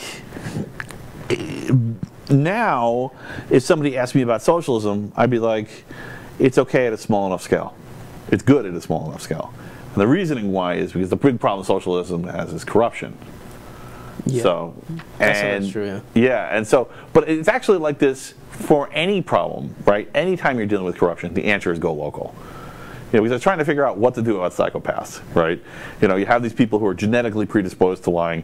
A lot of people are kind of making the argument, which is completely not science-based, and this is one of my problems with it. Psychopaths are one of the big problems with intersectionality. You know, they're genetically predisposed towards selfish logic, you know, to an infinite end. They do not have a conscience. They don't have empathy. They don't care. Yeah, it's just about what works. It's about what works for them and what works for society, if in the case where they're advanced enough. If they're intelligent enough, they go, oh, okay, I can't piss society off, right? But that's all they know. They don't really know how it works. They just know not to piss it off, you know, and they learn a bunch of lessons that are not cumulative, that are just individualized lessons. And then they operate in those parameters. And, you know, they, and they create corruption, because they're looking out for number one, right? They're attracted to power, so they want to be in political positions. And yeah, I see localization is the solution, because the closer to you, the less degrees of separation you have from someone, the harder it is for corruption to flourish. Yeah. Right? Like, it's harder for you to lie to my face, both intuitively, but also practically. Because if you tell me a little lie, I'll be like, that was a lie. He wasn't there. I was there, and I saw he wasn't there, right? You know, I mean, it becomes impossible if you're at a small, you know, like when kids lie to their parents because they haven't learned the lesson yet. When kids lie to their parents and say, "Yeah, I brushed my teeth, and the toothbrush is dry." No, you didn't. You know, but you know, if their kids are in Guam, you know, I brushed my teeth. Okay. Yeah. Well, that's the problem with having your, you know, having trust span from where you are to Guam. I assume you're not in Guam. If you're in Guam, pick somewhere else. Don't send your kids to Guam. Don't send your kids to Guam. Right. That's the lesson. All right. Good night, folks. Just don't send your kids to Guam. I'm just kidding. I'm kidding. Unless you really want to. Yes, unless you really want to. So yeah, I mean, you understand what I'm saying? I mean, any counterpoints on that, or? No, I'd say that's pretty reasonable. Like, I mean, as we see the collapse of things like small businesses to like these mega corporations, stuff like that. And there is a small amount of resurgence of tiny businesses. No, yeah. You know, they're just re-evolving. They're kind of artisan businesses. No, yeah, they're utilizing the internet even better to make to stay on the cutting edge almost. Mm-hmm. And it makes them. It does actually make them viable now. Now they're able to do that. Right. Which again, democratize in the lanes. Computerization's helping with that too. Exactly. Yeah, a lot. Like, you know, like you can really you can get, if you really grok computers and specialization, you really can sometimes pull out efficiencies that still haven't been teased out by big business yet. Exactly. exactly. And then you have a flourishing small business. Because that's the main problem with big business, is that innovating is all the more difficult when you have massive superstructures. Right, because you never know when you're going to innovate, and next thing you know, your light control system is racist, and then you're on, you're losing, your stock plunges by half, and you're on CNN explaining yourself. Like, sorry, we didn't mean it. Maybe it's right now. Yeah, but that's the kind of thing that happens to these companies, and they're terrified. They're frozen in stone, like. But no, I do think that going local might actually be somewhat more the answer. Yeah, I never heard anyone argue against it. I was hoping you would have a counter argument, but that's okay. Maybe there isn't one. No.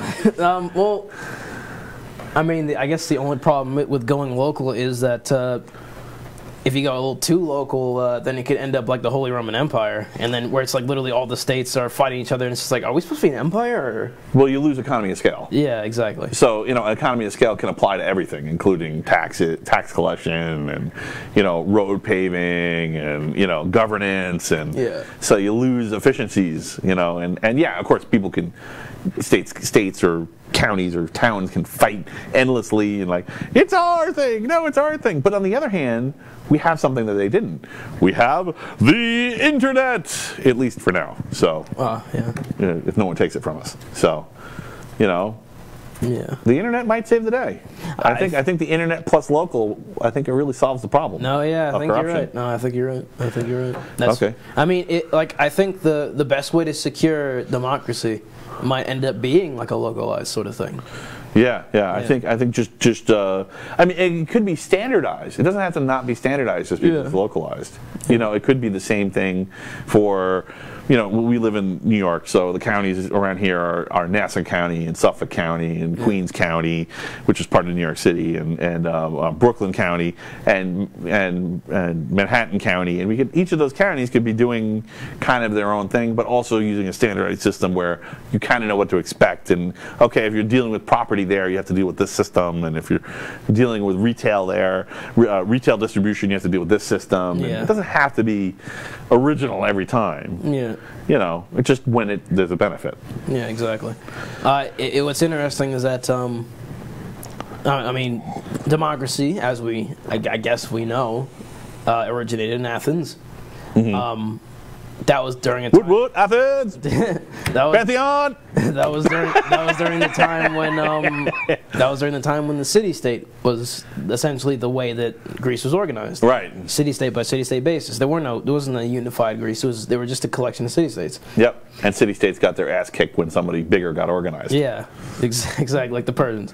Right. But what's interesting is that I guess in order to reinstate democracy or conserve it even more, we might have to end up going back to that. Right. To where it's more localized, like you say. Right. And isn't that interesting? And we can now we have the power. Yeah. We don't, like I mentioned in our panel last week. Go check it out if you haven't seen it. It's really good. It was I think it was our best panel so far, and the other ones are good. So I was there, so you know. Yeah. Of course, Austin was there, so you know. Yeah. But I was. My back was aching like crazy. Part of it. Really? No, that was a joke saying like I was carrying the whole thing. Yeah. It was funny when actually I don't know if you realized it, but at one point the neurologist was George was saying something about his science, and you were saying something about your philosophy, and you wanted to get your thought out, and he wanted to get his thought out, and I saw you look at him and go, "Oh, okay, I'm going to let him finish." It's awesome. Listen, I was like, am I gonna have to stop him? No, he stopped himself. Listen, that was good. If I got something to say, No, and it doesn't mean that you weren't right, and of course he may not have thought about it. Just because you're a wizard of the science doesn't mean you've ever thought about the goddamn consequences of what you're doing. Yeah, the philosophy. Obviously. Just by the dystopia report, which is, by the way, done finally. I think, congratulations, longest dystopia report yet. So, that was 2 hours of dystopia report. Can't wait to end the world, man. Yeah.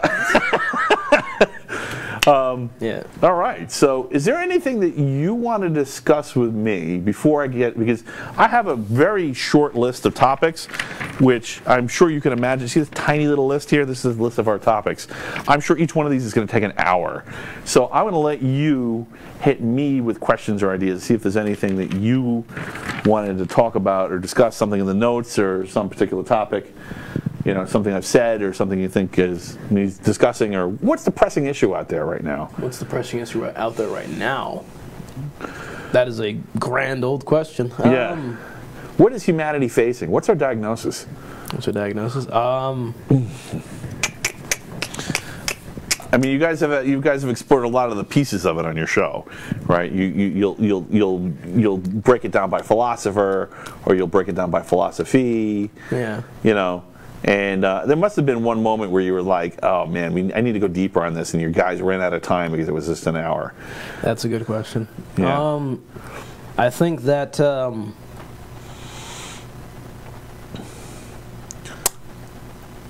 I'd say one thing that we should have definitely gone more into is work. Work. Yeah. Okay. It's like the way that people work in this world, in this society. Okay, great. Yes, you have met. You know what? Nice. You really know yourself. Yeah. You know, and that's one of the reasons I wanted having you show. You're on the show. You're so zen. You're so in the moment. Yeah. I mean, you really have the flow. Like, I mean, not a lot of people have that, and I appreciate that about you. Yeah, no worries, dude. Don't worry, I'm not coming on to you. It's not getting weird. Yeah,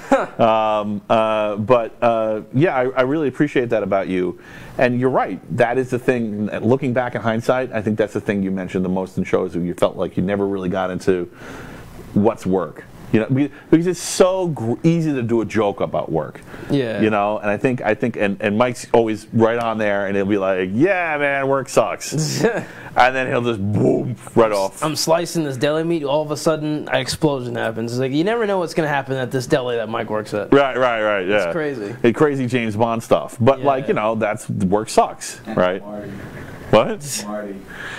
Yeah. Oh yeah, the robot. Yeah. Can I ask you a question? Sure. How does I'd hate to ask this live, but how does going to the bathroom work with the show? Oh, you need to go to the bathroom? Like, I really hate to interrupt it, but I was wondering, like, how does it work? 45 minutes left. We have 45 minutes left. So I would say if you can hold it, hold it. If not, we have not figured out an intermission protocol yet. Oh, okay. So, but okay, if you gotta go, you know, it's fine. No, man. because if ever it becomes a problem, I'll let you know. But All right, cool. You can just Yeah. Just let me know if you gotta. Yeah, no, I'm sorry. Usually people don't have to go until the last hour, and typically we'll end it actually. But I'd rather not do that. I think we have easily an hour of the material. Then you know what? It's gone. Yeah, all right. Sorry, man. No, listen, don't worry about it.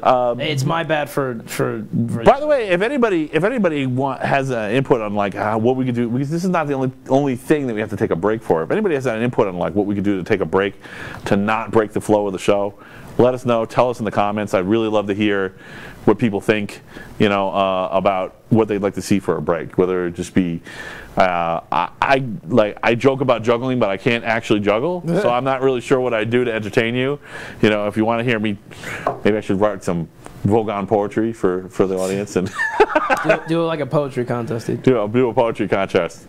But no, There once was a man from Nantucket. But no, yeah, continue, man. All right, so yeah, work. I mean, what is so? We're in a post-industrial age. Yeah. But schools seem to have not figured this out. Let's start with schools. Yeah. So why are schools still teaching in a factory like mechanization? You know, with bells on the walls and periods, and you know, and you're marching from one class to another. I mean, not literally marching, but effectively marching, and you know. You've got quotas, and you know for how many homeworks you have to do, and tests. I mean, what could change there? What could we eliminate from the current school system to reflect the labor that humans produce that we will actually value in the future? I'll tell you, what I'm planning on doing with my local school is I'm actually going to teach them a little bit more about like podcasting and stuff like that. Like I'm planning on doing like a small panel. Okay. Yeah, where Cool. Yeah, no, it's gonna be interesting. Where like on a board meeting with like some of the school board members, and what we're planning on doing is we're planning on talking to students about podcasting and like networking and stuff like that, and yeah, like it's gonna be really interesting. Like in my opinion, because like my main chief thing is I'm gonna let people know like, hey, listen. If you want to make it in this world, you have to understand how to network, and you have to understand. God, for fuck's sake, I can't hold it in. All right. You have to understand how to network. Well, go ahead. No, it's fine. Disconnect and don't leave it connected. No, yeah. I mean, that would be exciting. No, don't touch the wire. Oh, sorry. Jesus. Fucking hell, man! I'm really sorry. No, it's okay. It's fine. No. Let's go. And in the future, we're gonna have it so guests can go in the potted plant. Yeah. Don't worry. So he's gonna be right back, and we're gonna be back in 2 minutes. 2 minutes? 2 minutes. What do you want to do in the meantime? I don't know. How about you and I talk? We'll talk. Any input on the stuff we talked about so far? Probably got a microphone. Yeah. What am I doing? What do you want to talk about? Well, no, any input on what you've heard on the show so far? Yes. Well, you've known Austin Probably sit over and for a while now, right? So how's he doing? How's he doing in terms of the show? Yeah, how's he doing in terms of the show? Is he being a good interviewee or? Yeah, he's fine. He likes talking about himself, so it works. Yeah. Everybody loves to talk about themselves, And Mike right? looks really good too. Right, yeah. So Steve actually has a giant picture of Mike, and he zoomed it way in to the point where he's bigger than real life. Wow. Okay. All right. Let's go get him mic'd up again. Yeah. Okay. So we're back. Okay, that wasn't so bad. Actually, maybe I've been torturing my guests for nothing. Thanks for. Yeah, I didn't want to. No, it's fine. Yeah. I'm so sorry. No, don't worry. It's fine. It's my fault. Actually, I've had 2 guests so far who could have gone on longer, and I just haven't figured out what to do with them yet. I really need to have an intermission sequence. So that like something I can play for 2 or 3 minutes, like you have 2 minutes go or 3 minutes go, and then there's something like another cartoon. Like that's a cartoon on our channel. Yeah. So check it out if you haven't been to the technocratlive.com. There's a cartoon up there, and I'd like to have a cartoon for an intermission. Even if it's just a dancing Coca-Cola and popcorn. Yeah. No, but with that, I can bang this out really easily. But I'll just go right into what I was saying. Right. So you're talking about having a panel at your school and talking about networking. No, yeah, right. So. What I was going to explain to these kids is that, okay, so podcasting really is the future, especially for like big businesses. Like right. Essentially every big business that you meet, they really are looking for ways to essentially turn their business into some kind of social forum-esque thing, like a podcast. Like Wendy's recently came out with this like D&D kind of style thing. Right. And like that's essentially that stuff like that. That's the future. It's because it's not just going into pop culture. The very nature of D&D makes it extremely community oriented and like conversation oriented. Right. And that is the direction that businesses are going to start going through. Right. Going into. I'm sorry. Yeah, no, I agree. And so I actually had a really interesting conversation with the guys who own Slashdot. Actually, I'm not prepared to talk about the who it was, which company it was, but it was one of the people who owned Slashdot, which was one of the early forums that people were using online. Yeah. Not talking about IRC, because IRC wasn't moderated. Slashdot had a moderated system, so trolls couldn't really infiltrate without consequences. Like they got diminishing returns when they infiltrated. So and I asked them, what's more important? Is it the users or is it the code? And they were like, it's the users. But it occurs to me that they would say that anyway. I'm not sure, because that's the thing the code's not going to run away from them if they say it's the users. But if they say it's the code, the users might run away from them. So I'm like, which one is it really? Is it the code or is it the users? What do you think? Is it the software that glues the people together, that connects to people across the internet, or is it the network effect, where you just have a rolling mass of people, and the network effect as opposed to like local, right? You know what I'm saying? Yeah, I get what you mean. The thing is, right, Well, what do you operate? What are you operating on? Let's say that. Let's start with that. What are you doing? What assumptions are you operating under? Is it the people or is it the code? Well, I mean, with these either-or scenarios, the first thing I do is I ask, how can it be both at the same time? Right. Yeah.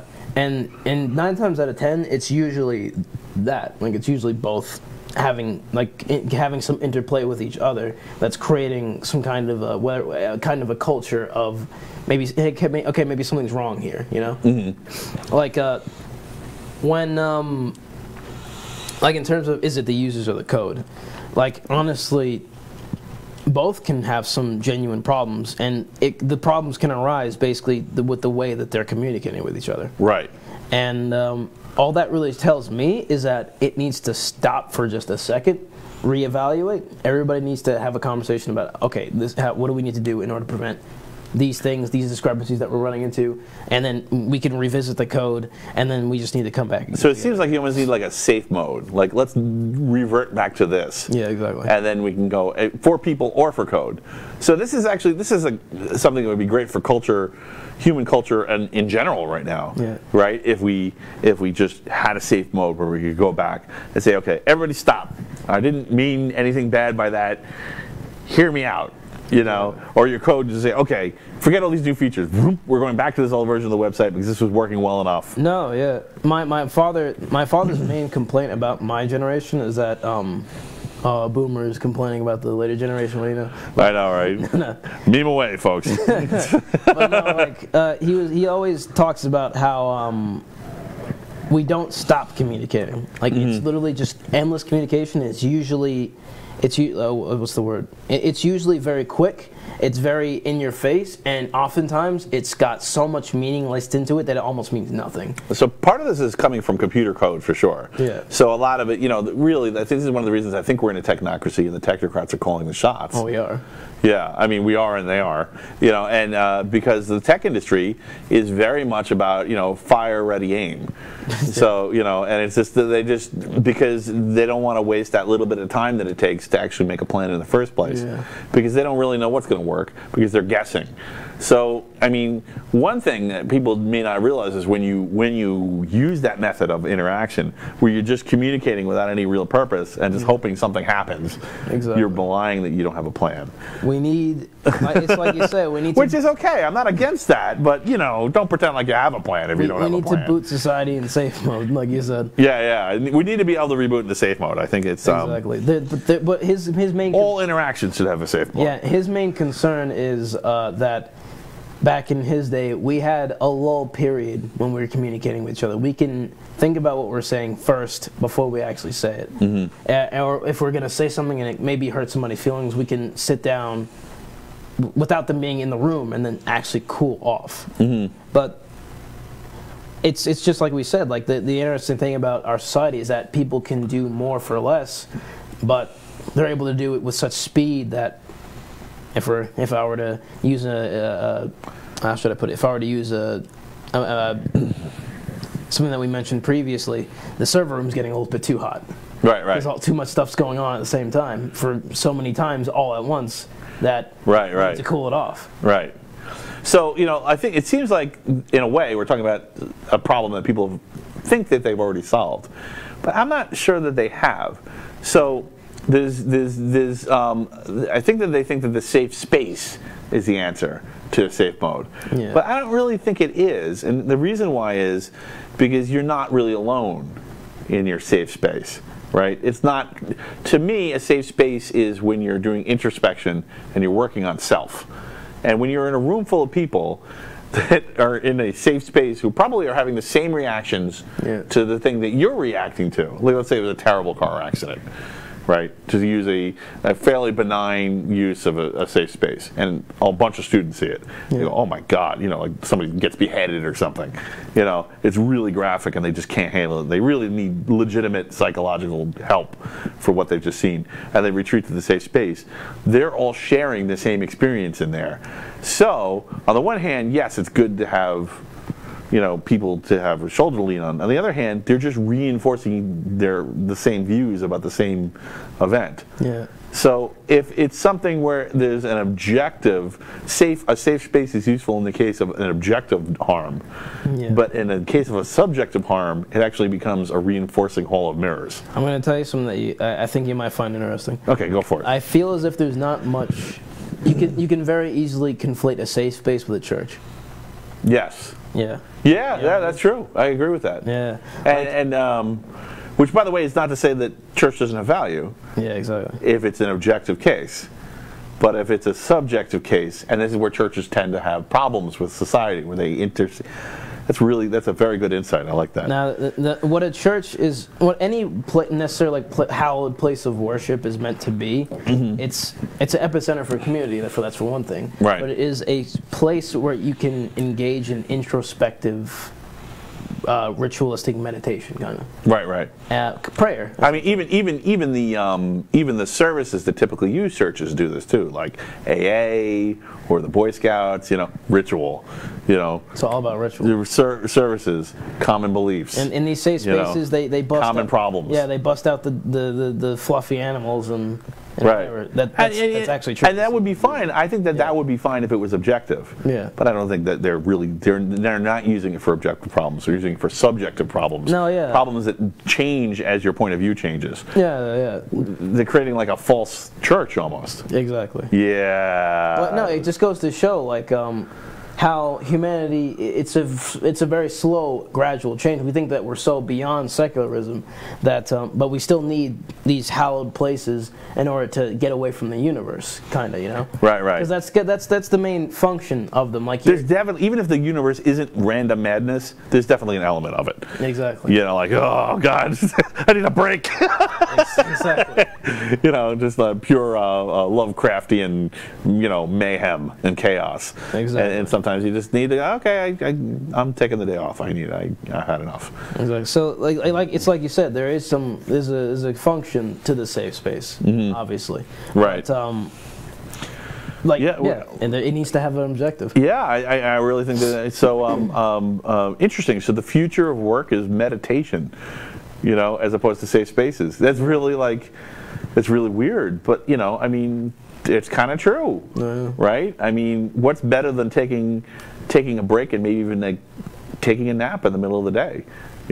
I like a nap because it's alone, right? You get to rest your body, you get to rest your mind, and you get to reset your own thinking, and you don't have anyone influencing you. There's no constant like your father was saying about. I mean, I don't really think about it because I was basically formed as a human being when the first time I got one of these things in my pocket and it started following me everywhere.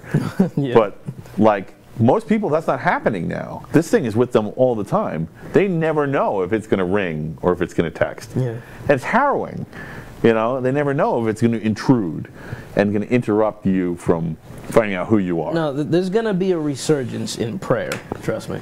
Yeah. As people start to as people, well, not prayer in the conventional sense. Well, prayer is interesting because it's but whether it's meditation or prayer, they share that thing.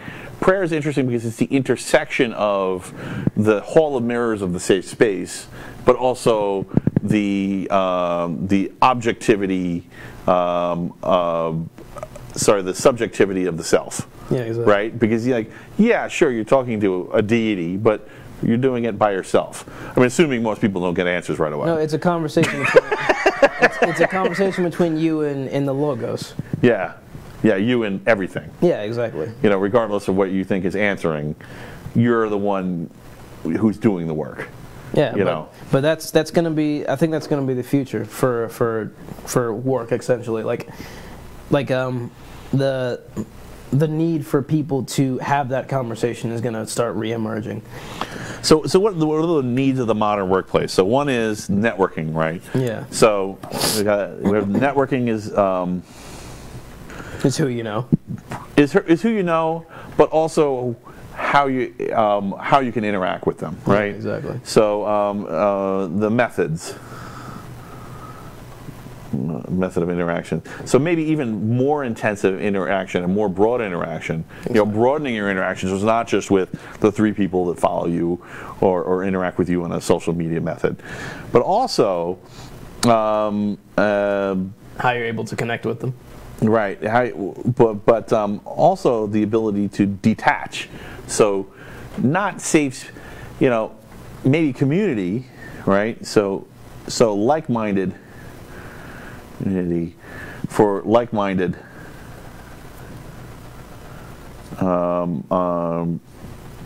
objective problems. Yeah, exactly. Some serious stuff going on, right? Right. Yeah. And then also you have self, and self is really for the subjective problems. Exactly. So this is completely missing, this self and subjective. The current solar system has nothing for this. And my handwriting's terrible, but you can see that there's 3 items here at least. No, listen, I'm glad we came to this conclusion because that's, I think, the main problem.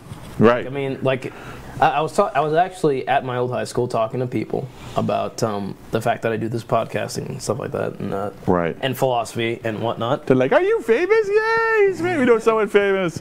Now, you're all famous now." I was telling them, like, the thing is, in certain countries that are the most competitive in fields like medicine and science, like China and India and other places like this, their education levels are extremely high. Like they have an extremely high standard on their citizens, but like. And I've met some people like this. Like they almost have no sense of self. Like it's very community oriented. It's very family oriented. And we were talking about Gary before, who I had on my show. Well, if they're poor enough, part of that could just be that they don't have their basic needs met. They don't have food, clothing, and shelter taken care of. Yeah. Somebody posted a great psychology post on Facebook who is a psychologist. He was just like, I don't understand what the heck is wrong with people. Yeah. Why don't you just deal with the basics first? Make sure they're not hungry. Make sure they have parents. Or like, if you don't deal with this stuff, you're never going to get anything else right. Exactly. Because they're adrift otherwise. Yeah. But so I think part of the reason that you see rural, especially like, poorer rural communities that interact so tightly with each other, and they maybe don't get any self-time because they can't afford self-time. Exactly. They're just trying to stay alive. No, yeah. If I could just not die today, maybe I'll do it tomorrow. No, I get what you mean.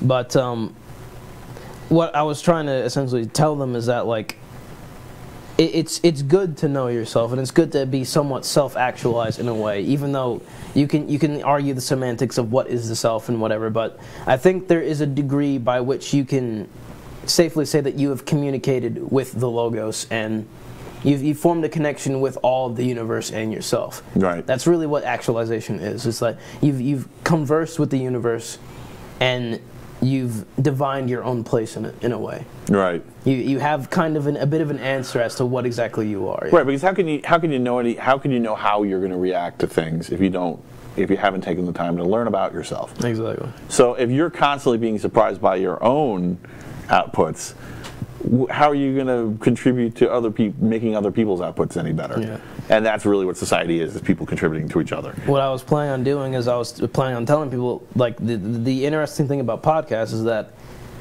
it is a conversation very similar to like to prayer, let's say. And you have to put your best self forward, but in order to do that, you have to first actually know who the self is. And I think that's going to be the future. I think that's going to be the future of work and the future. So it's almost like work will be split up between time where you're interacting with everybody, and time when you're interacting with new people. So let's say networking would be even new methods. Where you're looking for new feedback, new people, new input. Community, where you're looking for people who already share, looking to optimize what you're doing. Exactly. And then also where you're looking for, you have self-time, where you're trying to work on yourself and make yourself better. And really, like, the workplace will be split between these 3 things. And I think companies are going to be scrambling as to how they can best allow their employees to be able to do those 3 things while also getting them to be as productive as possible. Right. Yeah. Like, it'd be nice to see this in schools. I really would like to, because all right. We're talking philosophy here, but from a purely technological perspective, I am fairly accredited and have a good reputation in the technological world. The algorithmic apocalypse is coming, people. It really is. We are going to be reduced to our creativity and our creative outputs only.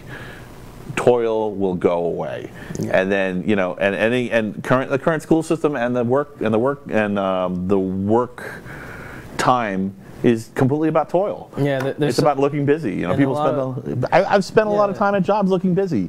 I'm sorry, it's not my fault. When a boss tells me you have to do this and this and this and this, and your reward for succeeding is giving you more inoperable tasks. Sometimes you want to look busy.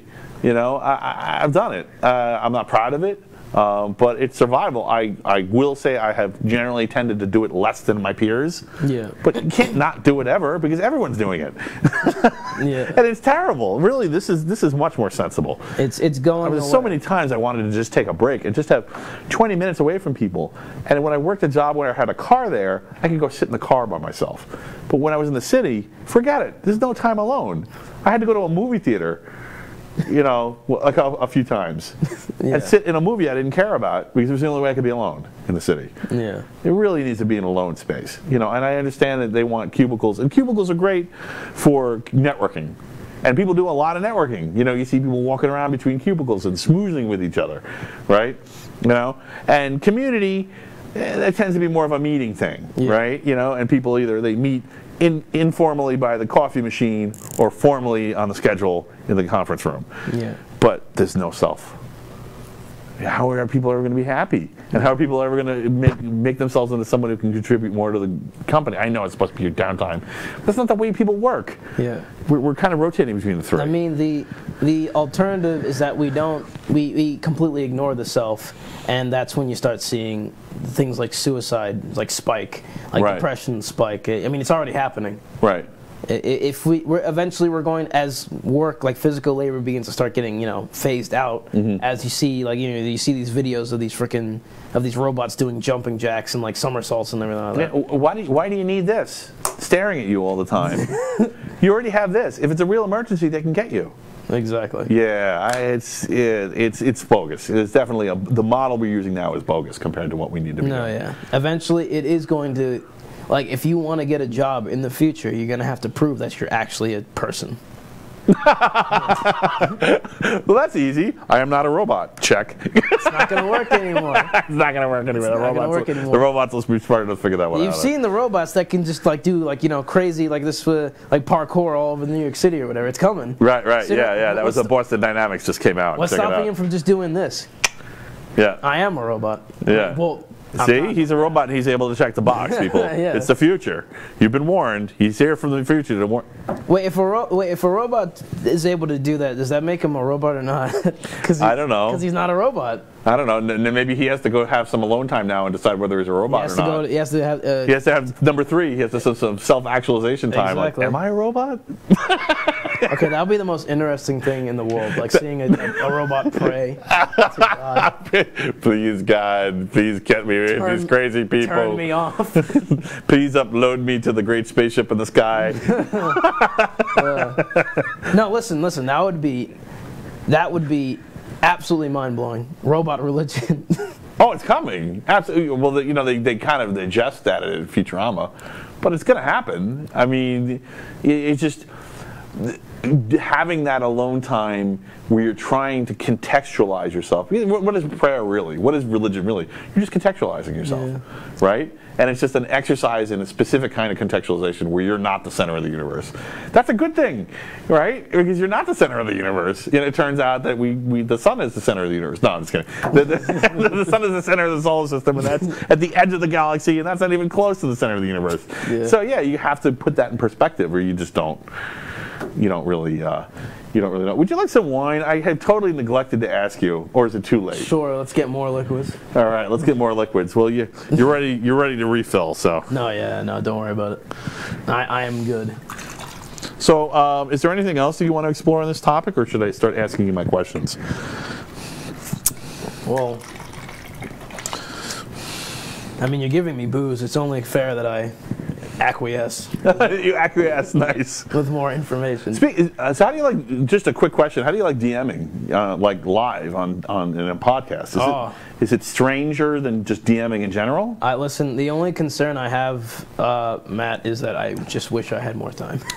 You wish you had more time? I wish I had. You wish you were at the end of the cycle so you guys could just keep going? Or? Yeah, because Right. I love it. I love DMing. Even because I love DMing because it's so much work. And I love work that I think is meaningful. Right. Like it doesn't even necessarily have to be fun. Like I could be a sapper, like about 10 feet underneath like a fortification somewhere in Vienna, trying to undermine it. But if I'm digging that hole and I'm sweating bullets and I'm having a good time, you know, if I like it and if it's meaningful to me, I'm gonna be like the only sapper smiling in those tunnels with a candle on my hat, melting wax dripping on my face. I'm gonna be like, keep digging that hole, boys. Isn't this fun? Well, you know what I mean. You know, it's not the destination. It's about the journey. That was a really wild metaphor, but no, but it is true. But true. what you just said is it's not about the destination. It's about the journe. No, and that's true. It is, right? Because if you have that attitude, and that's what self-actualization will buy you. If you have that attitude, then nothing's insurmountable, right? Because if it's the journey, you literally can't fail. All you have to do is just get back up when you fall. Yeah, it requires a sense of self. Right. You know, like if you want to enjoy anything, you have to actually know who is the person enjoying the thing. Right. Yeah. So yeah, well, so for sure, part of this is part of what's happening in the society, and the reason that you're not seeing people as self-actualized is I think it's harder for people with mental illnesses. Yeah. And I think we're actually becoming more accepting as a society, and because of some of the computers are unyielding. They're Old Testament gods. You know, you get it wrong, you're screwed, you die. Yeah. You know, it's not like there's a fuzzy area, right? Yeah. If your program has one character wrong, it won't work. It could be 1,000,000 lines long, one character, and it won't compile. So, you know, there's a certain kind of personality that deals with that best, and sometimes it's the people on the autistic spectrum. So, also, likewise, there's a certain kind of personality that deals best with facing the brutality of fire, ready, aim, and that's psychopathy. Yeah. You know, and you know they're not. And there's a certain kind of personality that's really good at perceiving persistent threats, which is schizophrenic. The schizophrenic spectrum, that paranoia is useful. I mean, Bill Gates has come out and said, you know, like, you know, I'm alive because I'm paranoid. You know, even though he's probably an Aspie, but you know, he's not a schizophrenic spectrum. Oh, who knows? Maybe he's both. But right. So like, there's advantages. The leverage of the advantage of things that were previously considered disorders. Yeah. They're becoming more like personality types in the lesser cases. And the problem is, I think that there's self-actualization isn't geared to include them. Like no one's ever expressly talked about self-actualization. You're just supposed to figure out its importance on your own, internally. Yeah. So it's extra important that we're talking about it by putting it out there and saying, hey, you got to do this. You know, you have to. You should not be surprised by your own emotions ever. If you're ever getting angry and you weren't anticipating it miles out, you got a problem. Yeah. You have to solve that, or you're not going to do well. Carl Jung has something to say about self-actualization when he's discussing when he with one of his theories on the shadow and integrating with your shadow, like I guess let me talk briefly about my journey through self-actualization, my journey through like mental illness and all the thoughts that I've had. Sure. I figured out in a capacity that I am not necessarily one person, or the whole. I am, and it's the reason why you can have conversations with yourself, is that you're actually a sort of a council of facets.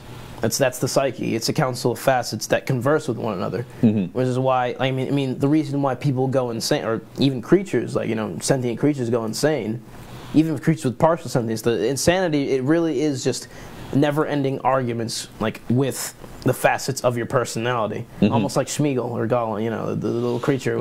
Precious, we need some rain. Yeah, exactly. No, it's competing forces in the mind. Yeah. And I realized that, and it began to help me along, because what I realized is that, hey, I'm the facets of my being aren't communicating well with one another. Like I can, like when I'm not feeling really well, or when I'm in a deep, really dark depression of some sort. That's what I began to realize. I was like, okay, something within me is not cooperating well, or something within me has a genuine problem with the rest of the world, even though the rest of me seems to be relatively okay. Right. There's a wrench in the winding gears. So I have a very specific. I'll just do this briefly, and then you can do whatever you want with it. I have a very specific thought on self-actualization.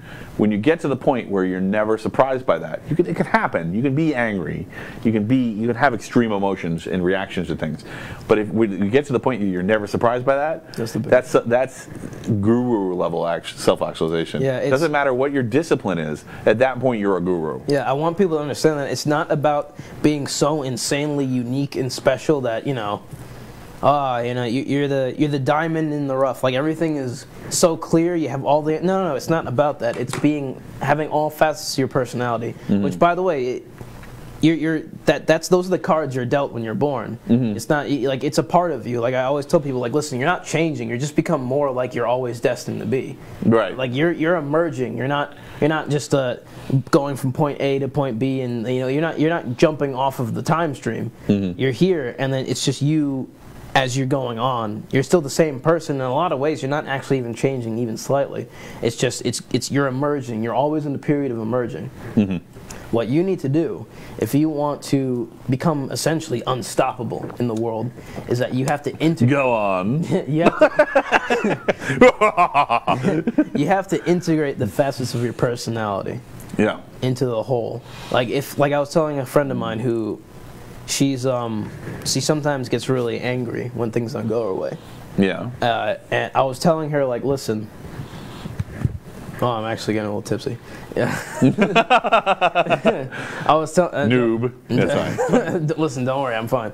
But if you feel as if this is a problem, which is okay, you're gonna run into a lot of situations where it's the main reason why this happens when you like say like a part of you goes out of control, you have a sit down and you're just like, oh, what did I do? That everybody has that period of self reflection. Right. Well, everyone doesn't. They should. Well, yeah. What I mean is like everybody kind of goes through that every now and again. They have that sort of existential crisis, like, oh, what am I doing? Right. Yeah. I think everyone does have existential crises. Yeah. What they do about it matters. Exactly. Yeah. What you should be doing is you should be looking to integrate these things into the whole. You have to become whole. And that's a lot of what religion strives to make you do, essentially, in the rituals. Not all religion, but the really good ones. Yeah. The quality religions. A lot of Eastern religion, which is why it tends to have like the strange up and coming pockets in Western society. Right. Like a lot of Western philosophy, in my opinion, it doesn't really focus too much on the facets of the self struggling to make them whole. It kind of focuses a lot on chaos and order.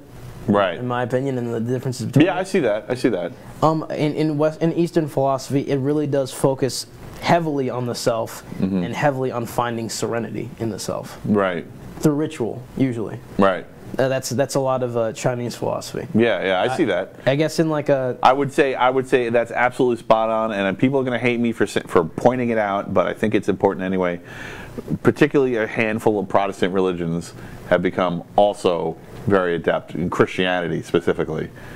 Christian Protestant religions have become more about finding the self and creating a better person and going through the journey. The Old Testament, holy cow, man, that is the epitome of chaos. You don't know what the heck's going to happen next. The thing is, it's like the craziest fantasy ever. Yeah. Because like if you're looking at it from a literary perspective, it's the craziest fantasy ever because it doesn't even follow its own rules.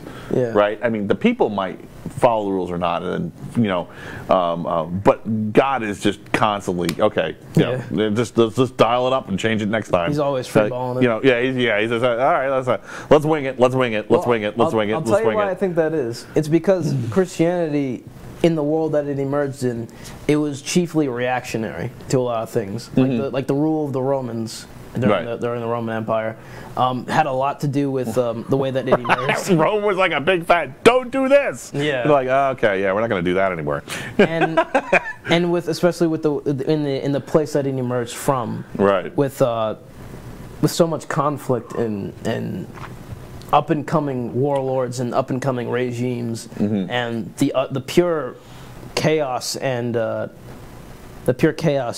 conflict that this emerging concept of state and governance and right, like, divine sort of right, as these things sort of came to be in the precursor eras of civilization. We had to contend with that. That's why you'll see so many crazy contradictions, because like it really is a massive sort of hodgepodge of conversations and lessons on how to wrest order from chaos. Right. And the thing is, the way that we do that is never consistent. It's not meant to make sense. It's meant to tell you, hey, chaos is ever present. You have to find order, or if not, then you're gonna get steamrolled by the Gandhi with his nukes. Right. It doesn't really matter. Oh, you played Civilization too? Yeah. That's the best when Gandhi nukes you. You're like, really? Oh my God. Yeah. He's a terror. He's a tyrant. What's going on? In Eastern philosophy, the story of Confucius and Buddha are I think it's Confucius. Confucius and Buddha are basically the same thing. Some guy went somewhere after, like Confucius, I think was he was a member of the state. He went in the mountains, got enlightenment. The Buddha was a prince, a noble prince. I think he got tired of his noble status and went to go find the meaning of life. It's detachment from the order to find true serenity. Right. Because, I'm not really sure the reason, honestly. Well, the thing is, to find your place in the world, you have to have the knowledge of how the world around you works. And I think in those times, it was rare, like we were talking about, I hate to just bring conventional psychology into it, but Kohlberg's hierarchy of needs, right? A prince has them met. A high-level bureaucrat has them met. A normal serf, no, you're working that rice paddy trying to stay alive. Not pissing off the people who are in charge of your plot of land. No, yeah. So yeah, you really couldn't go on that journey unless you had everything else taken care of. Yeah. You could even extend that to somebody like Moses, right? Same thing, right? Yeah. It had to be somebody who kind of had one foot in the world court and one foot out to really see, like, oh man, this government sucks. The societies that these religions emerged in were already very orderly, I'd say. Like, you had the caste system. In reality, the Confucius and his philosophy, that he pretty much established an idea of social credit. Right. Like, it's interesting that it's emerging now. Like, it's always kind of been in the Chinese society, even in the BC times. Right. That's probably why they were able to run full steam ahead with it and get less resistance than maybe other cultures did. Except from Confucianism is an officially accepted religion. Yeah. And always has been, as much as the communism can accept religion. Yeah. And the place that you'll find resistance to it is in the sections of China that are tainted with Western influence, like Hong Kong. Right. Like, we all saw that video of the guys cutting down the facial recognition tower. Yeah. Yeah, the revolution era. The revolution there, I really think it's a revolution. The revolution there is like, history will be focusing on that way more than we are now, which is something that, it's interesting because I wonder when we're it's one of those things where people are like, yeah, I trust our system, everything's going great, and be like, why aren't we seeing more stuff from Hong Kong? Right? Isn't China technically our enemy, or at least we're like frenemies? Yeah. Why are we seeing more footage from, there's lots of, everyone's got a cell phone in their pocket. There's probably 100,000 videos, and even if most of them are firewalled, a few of them are going to make it out. Let's see them. Journalists, crickets, The actualization of the, I'll say this, and again about this, about Christianity, is that if you look at Christianity, I haven't really seen this from Eastern philosophy, but Christianity has a lot of heroic myths in it. And the reason behind that is, the cultures that emerge from these that kind of separate them from, I think, Eastern philosophy, in my opinion, is that the sort of Judeo-Christian ethic it elevated the self, but in service to no, I have this idea. It's in my head. The idea of self-responsibility and contribution, and making it incumbent on the self to make society better. Right. But it's a somewhat communitarian goal. Like the thing I want people to understand about individualism in this sense is that these community enforced empathy almost. Well, it's the idea that you as the individual person have the power. Right. You have the power. You have the strength. Oh, okay, right. Yeah, and you can the way I described it to people is that you can ascertain the tools of power to self. Oh, I see. Self-actualization isn't just the means; it's the goal. Exactly. Right. Like that's the self-actualization I feel in the Western world, whereas the self-actualization in the Eastern world is more you finding serenity within the self and sort of merging the pieces of the facets of your personality in order to achieve inner peace. Right, like the serenity prayer. Exactly. Yeah, like I can't affect the things. Yeah. I can't affect everything in the world. I mean, like if you look at the one is at peace with not being able to affect the world. One is not. Yeah, if you look one is like I will change the world. Exactly. If you look at the Tibetan monks, they're not.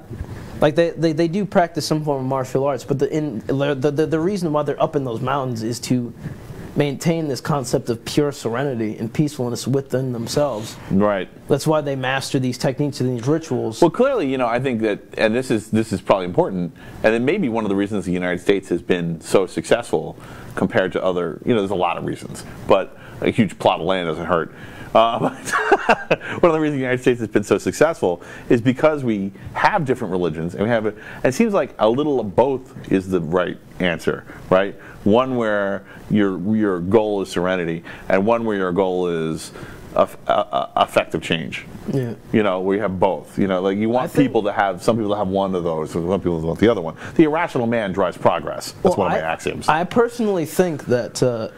I personally think that the reason why the United States is so successful is actually because of this, the Western ethic versus the sort of Eastern ethic in terms of their philosophy. Mm-hmm. Like, I won't really. Well, the problem with accepting everything, the problem with serenity is you also accept failure. Oh, exactly. Like serenity is honestly it definitely kind of halts progress if we're going to talk about like technologically wise. Right. Because like if in the pursuit of serenity it's a noble goal, to be at peace with the self, obviously, but like you're just not. I feel as if it doesn't necessarily challenge you to find the pure chaos in the world and turn it into sort of habitable order, I guess. Right. Because you're finding order in yourself. So this is one of the things that I think that. So there's another organization that nobody talks about, which is the Vikings, the Norse, and they actually had a unique society in the world. And one of the most unique, I think it was the most unique. It doesn't mean it's the best. Actually, I think in a lot of ways it's very flawed, but. I call it a psychopathic cooperative. Yeah. And here's the reason. I think there was actually a highly disproportional number of psychopaths in Viking society. Just by design, you think? Just by design. And, well, it wasn't design. It was quite like just no, happenstance. Happenstance, yeah. Yeah, it just worked out that way, but it's self-perpetuated. Yeah. And the way that they worked is, they were, most people don't think about it this way, but they were really an agrarian society. Yeah, they were. But how do you deal with an inordinate amount of psychopaths in an agrarian society? War. Regular, ritualistic, doesn't matter what the hell is going on, we're going to war because war is fun. Listen, have you read anything from Norse mythology? It was full of psychopaths. It was full of psychopaths. Thor and Loki are the quintessential empath and psychopath. Who's the psychopath? Loki's the psychopath. Okay. Right, yeah. Right, where he's just like, but the thing is, we're like, oh man, psychopaths, they're bad. But actually, if you look at it through their lens, you realize, okay, actually, they weren't bad. They were just part of that society as it functioned. So the thing that was good about them is, for their sake, is that they were unbelievably unstoppable warriors. So much so that after the Romans interacted with the Vikings enough, the Vatican, what would become the Vatican, adopted the Swiss Guard as their protectors, which were just basically Vikings. a lot of people don't know that. So. No, But the Swiss had the finest mercenaries in the world. right, but this makes great warriors. The Achilles heel though is just like serenity. It's almost like an externalized state of serenity, with the chaos elements of society and the order, kind of physically intermingling. Yeah. It makes conversation about what's happening around you really easy. So I think it makes for an easy society to maintain and perpetuate and to become self-actualized. But technology doesn't move. Exactly. No. So this is like, because there's no organization, because there's no economy of scale. So they have it's agrarian. It's not just farms, but it's also farm animals. So it has little cities, but they never get very big because they can't figure out how to avoid corruption. Because for one thing, there's so many psychopaths, right? The only way to thin the herd is to literally thin the herd. Everybody goes down and gets into a big fight, and then only some people come back. No, and I was going to say the reason why countries within the Anglosphere, within Christendom, became, I feel, so technologically advanced is because in this sort of Christian ethic, for lack of a better word, this sort of Christian ethic, it has the incumbency of the self to enact change that creates more order for the everyone. Say that again. You got me. It's hard to get me, but you got me. Say it another way, or say it again. Well, it elevates you personally, like the individual self, as being the axis by which we create order in this world. Oh yeah. You are the sword. Right. You are the iron fist of God, sort of. So here's the interesting thing about the psychopathic cooperative of the Vikings, and so combining that serenity with the actionability of Christianity, and this is one of the reasons I think that the United States has done so well, is because, regardless of whether he's growing, you have this kind of like fist of God. Oh no, he's everywhere. You have this Christian this isn't like a pro-Christian thing. This structure could be recreated manually through any group, and you'll see why in a second. That provides the internal actionability, where like, okay, I'm the person who can affect change. And the psychopathic cooperative is actually completely internalized, because the secret about Sivgene, if I'm right, is that we're all psychopaths underneath. It's just that our empathy steps in and curbs that. And when you realize that, you can be the entire psychopathic cooperative internal to the self. And one of the results of that is this kind of like this Renaissance movement of self-actualization, is that now you can have psychopathic cooperatives which are not ultimate authorities. And an ultimate authority is like, I must be in charge. One of the problems that Islam has with governments is that Islam wants to be the ultimate authority and the government wants to be the ultimate authority. It's certainly not the first religion to do that, but that's what we see playing out a lot. They have a flag and the government has a flag, and they both want to fly their flag, and they want to argue about whose flag you should be saluting to. Yeah, exactly. Because you can only salute to one flag, right? So, but psychopathic cooperative in a modern kind of Judeo-Christian Western world could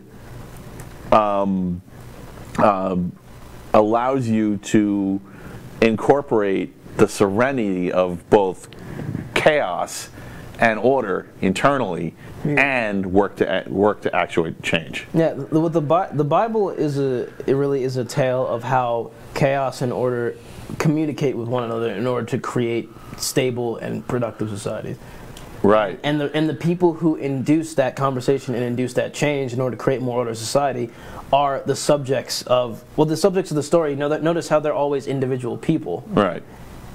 Who have this sort of great, incredible goal bestowed upon them to perform this great act on behalf of the Logos, which is God. They get told by God in order to perform this deed. They can even be on the behalf of society, because ultimately it's God anyway, right? Yeah, no, yeah. That's how you can include people who are like, have a completely different objective, like-minded. Exactly. You can create a secular like-minded group even though it's not really secular. It's secretly, like, large chunks of it are religious. Exactly. You know, like our government, you know, is separation of church and state. But yeah, there's a lot of church. Yeah, no, but I mean, I guess to sort of bring this to not necessarily to a close, but to sort of bring it home. The main difference that I personally see in the Eastern and Western is what is the place the self has in this concept of divinity. You know, and what I'm gathering from my studies in the sort of Western ethic is the individual self is divine, but it's divine in the sense that it moves forward into the world and creates order from the chaos that was there previously. Right. What I'm gathering from the Eastern element of it is that if you want to create the order in the self is the highest goal, and in order to do that, you must detach. You must detach through ritual. Right. Yes, that's essentially what I'm gathering. Okay, right. So here's the cool thing. So, if serenity is achievable without isolating yourself, and this is the thing, so let me ground my psychopathic cooperative comments. So I was talking about how you can be part of a psychopathic cooperative. You know, obviously, yes, the United States does kind of rape and pillage, you know, other countries. Sorry. But that's not really what I'm talking about. My bad. Yeah, my bad. But this is where I'm going. It's not. I didn't join. I'm not part of a psychopathic cooperative because I joined the army and went and kicked butt in Iraq. You know, that would be the literal continuation of that. And some people do follow that, and that is kind of a psychopathic kind of cooperative thing that's going on there. I will say this though. Actually, come on. Well, no, it's fine. So, but what I want to say is that psychopathic cooperatives, when it's internalized, can actually don't have to be an ultimate authority, can be hand in hand with an ultimate authority. Yeah. And a couple of examples, my favorite examples, and the ones I cited in my blog when I talked about this, when I talked about the Vikings, are heavy metal culture and motorcycle culture, both of which are psychopathic cooperatives. And you know, and these are, and there's a lot of these. These aren't the only two. There's dozens of them in the United States and in Western culture. Yeah. And being part of one or two or three, you know, action movies even, you know, people who are really into action movies or kung fu movies, that would be another one. Yeah. You know, and it gives you the opportunity to kind of escape. You know, modern media gives you the ability to internalize that entire process. You know, violent video games. You know, I think it's actually a plus. I think it actually gives us the ability to find serenity internally and also be geo-effective. Does that make sense? You don't have to think it's correct. It's a lot to take in. But no, yeah, it is. It is. I guess I'm just trying to compartmentalize it. Yeah, this is my thing, so it's not like, you know. No, yeah. This is totally new, I think, unless I'm wrong. But I don't think it is. I guess that's an interesting way you can essentially express the relationship between violence and inner peace, I guess. Right. Right. Yeah. It's like I said, right. I mean, like, you know, sitting down for a good episode of Itchy and Scratchy, you know, to the fictionalized Simpsons, yeah. You know, Tom and Jerry, you know, is a way to kind of work the psychopathic impulses out of your system, and you go to work the next day and you're real happy. Hey guys, what's going on? Everything's fine, even though you kind of want to strangle your boss, but you don't anymore because you let it out. You know, through that silly cartoon or whatever the method you choose is. Whether, you know, whether it's headbanging to Metallica or, killing people and killing monsters in Doom or whatever. I think that's. I think we've about got it. Yeah, I think that's. I think we've beaten this horse to death. So very interesting things about. But to finally close it off on what we you take the cake, man, on the most incomplete topics. I mean, there are so many. I mean, you wanted to talk about this whole thing. This is 11 pages long about 15 different lines. I'm sure you have something like this too. Maybe not as long, but Well, I need to write it down. you need to write it down, right? But it's Yeah. in your head already. Yeah. Right? And like, you know, I have dozens of topics I wanted to talk about here we never even touched. I mean, I really want to do this again, man. This is awesome. No, yeah. There was we have to nothing. end? There was nothing non-productive about this. No, yeah. I think we got to end. I don't want to kill Steve. So Steve's got a life. You know. I don't know about that one. No. Steve, you can go on for another 3 Do hours. you have any closing thoughts before we go for the night? I guess to close on what I was talking about with this podcast thing, I was going to talk about with my school's board. Oh yeah, we were talking about that. Yeah, Come back around to it. that's Yeah. where it came from. Back out of the rabbit hole. Yeah. In the future is it is going to be individually focused, I think. Right. And if you want to be successful, you're going to have to show people how effective you are at connecting with people and showing them that you aren't just another cog in the machine. Right. Yeah, I think that's emerging. I think podcasting has a lot to do with that. The idea of the internet personality. Like, I mean, everybody has a personality, but not everybody can be an internet personality. Right. I think that's gonna start. I think that's gonna be something that people are gonna look for essentially. Right. Like, how effective are you at connecting to people? So you are definitely not a cog of the machine. And actually, if you don't mind, I'm going to give you a new nickname. I'm going to call you the Machine. Austin Anders, the Machine. Thank you so much for being on the Technocrat Live. It was very pleasurable. Thank you. All right. So see you next week. We got a great guest, and hopefully we'll continue this again soon enough. In like 70 years. Yeah, it better not be 70 years. That's way too long. Although I guess it's possible, right? Listen, with CRISPR, you're gonna live forever. Right. We're gonna have to put little clocks, in-time clocks on our arms. It's just like a big vial that says 50 years. Like, Nice. I can't. Give me wait. another hit, man. Yeah. All right. Time dens. Yeah. Yeah. Good night, everyone. Enjoy your time dens.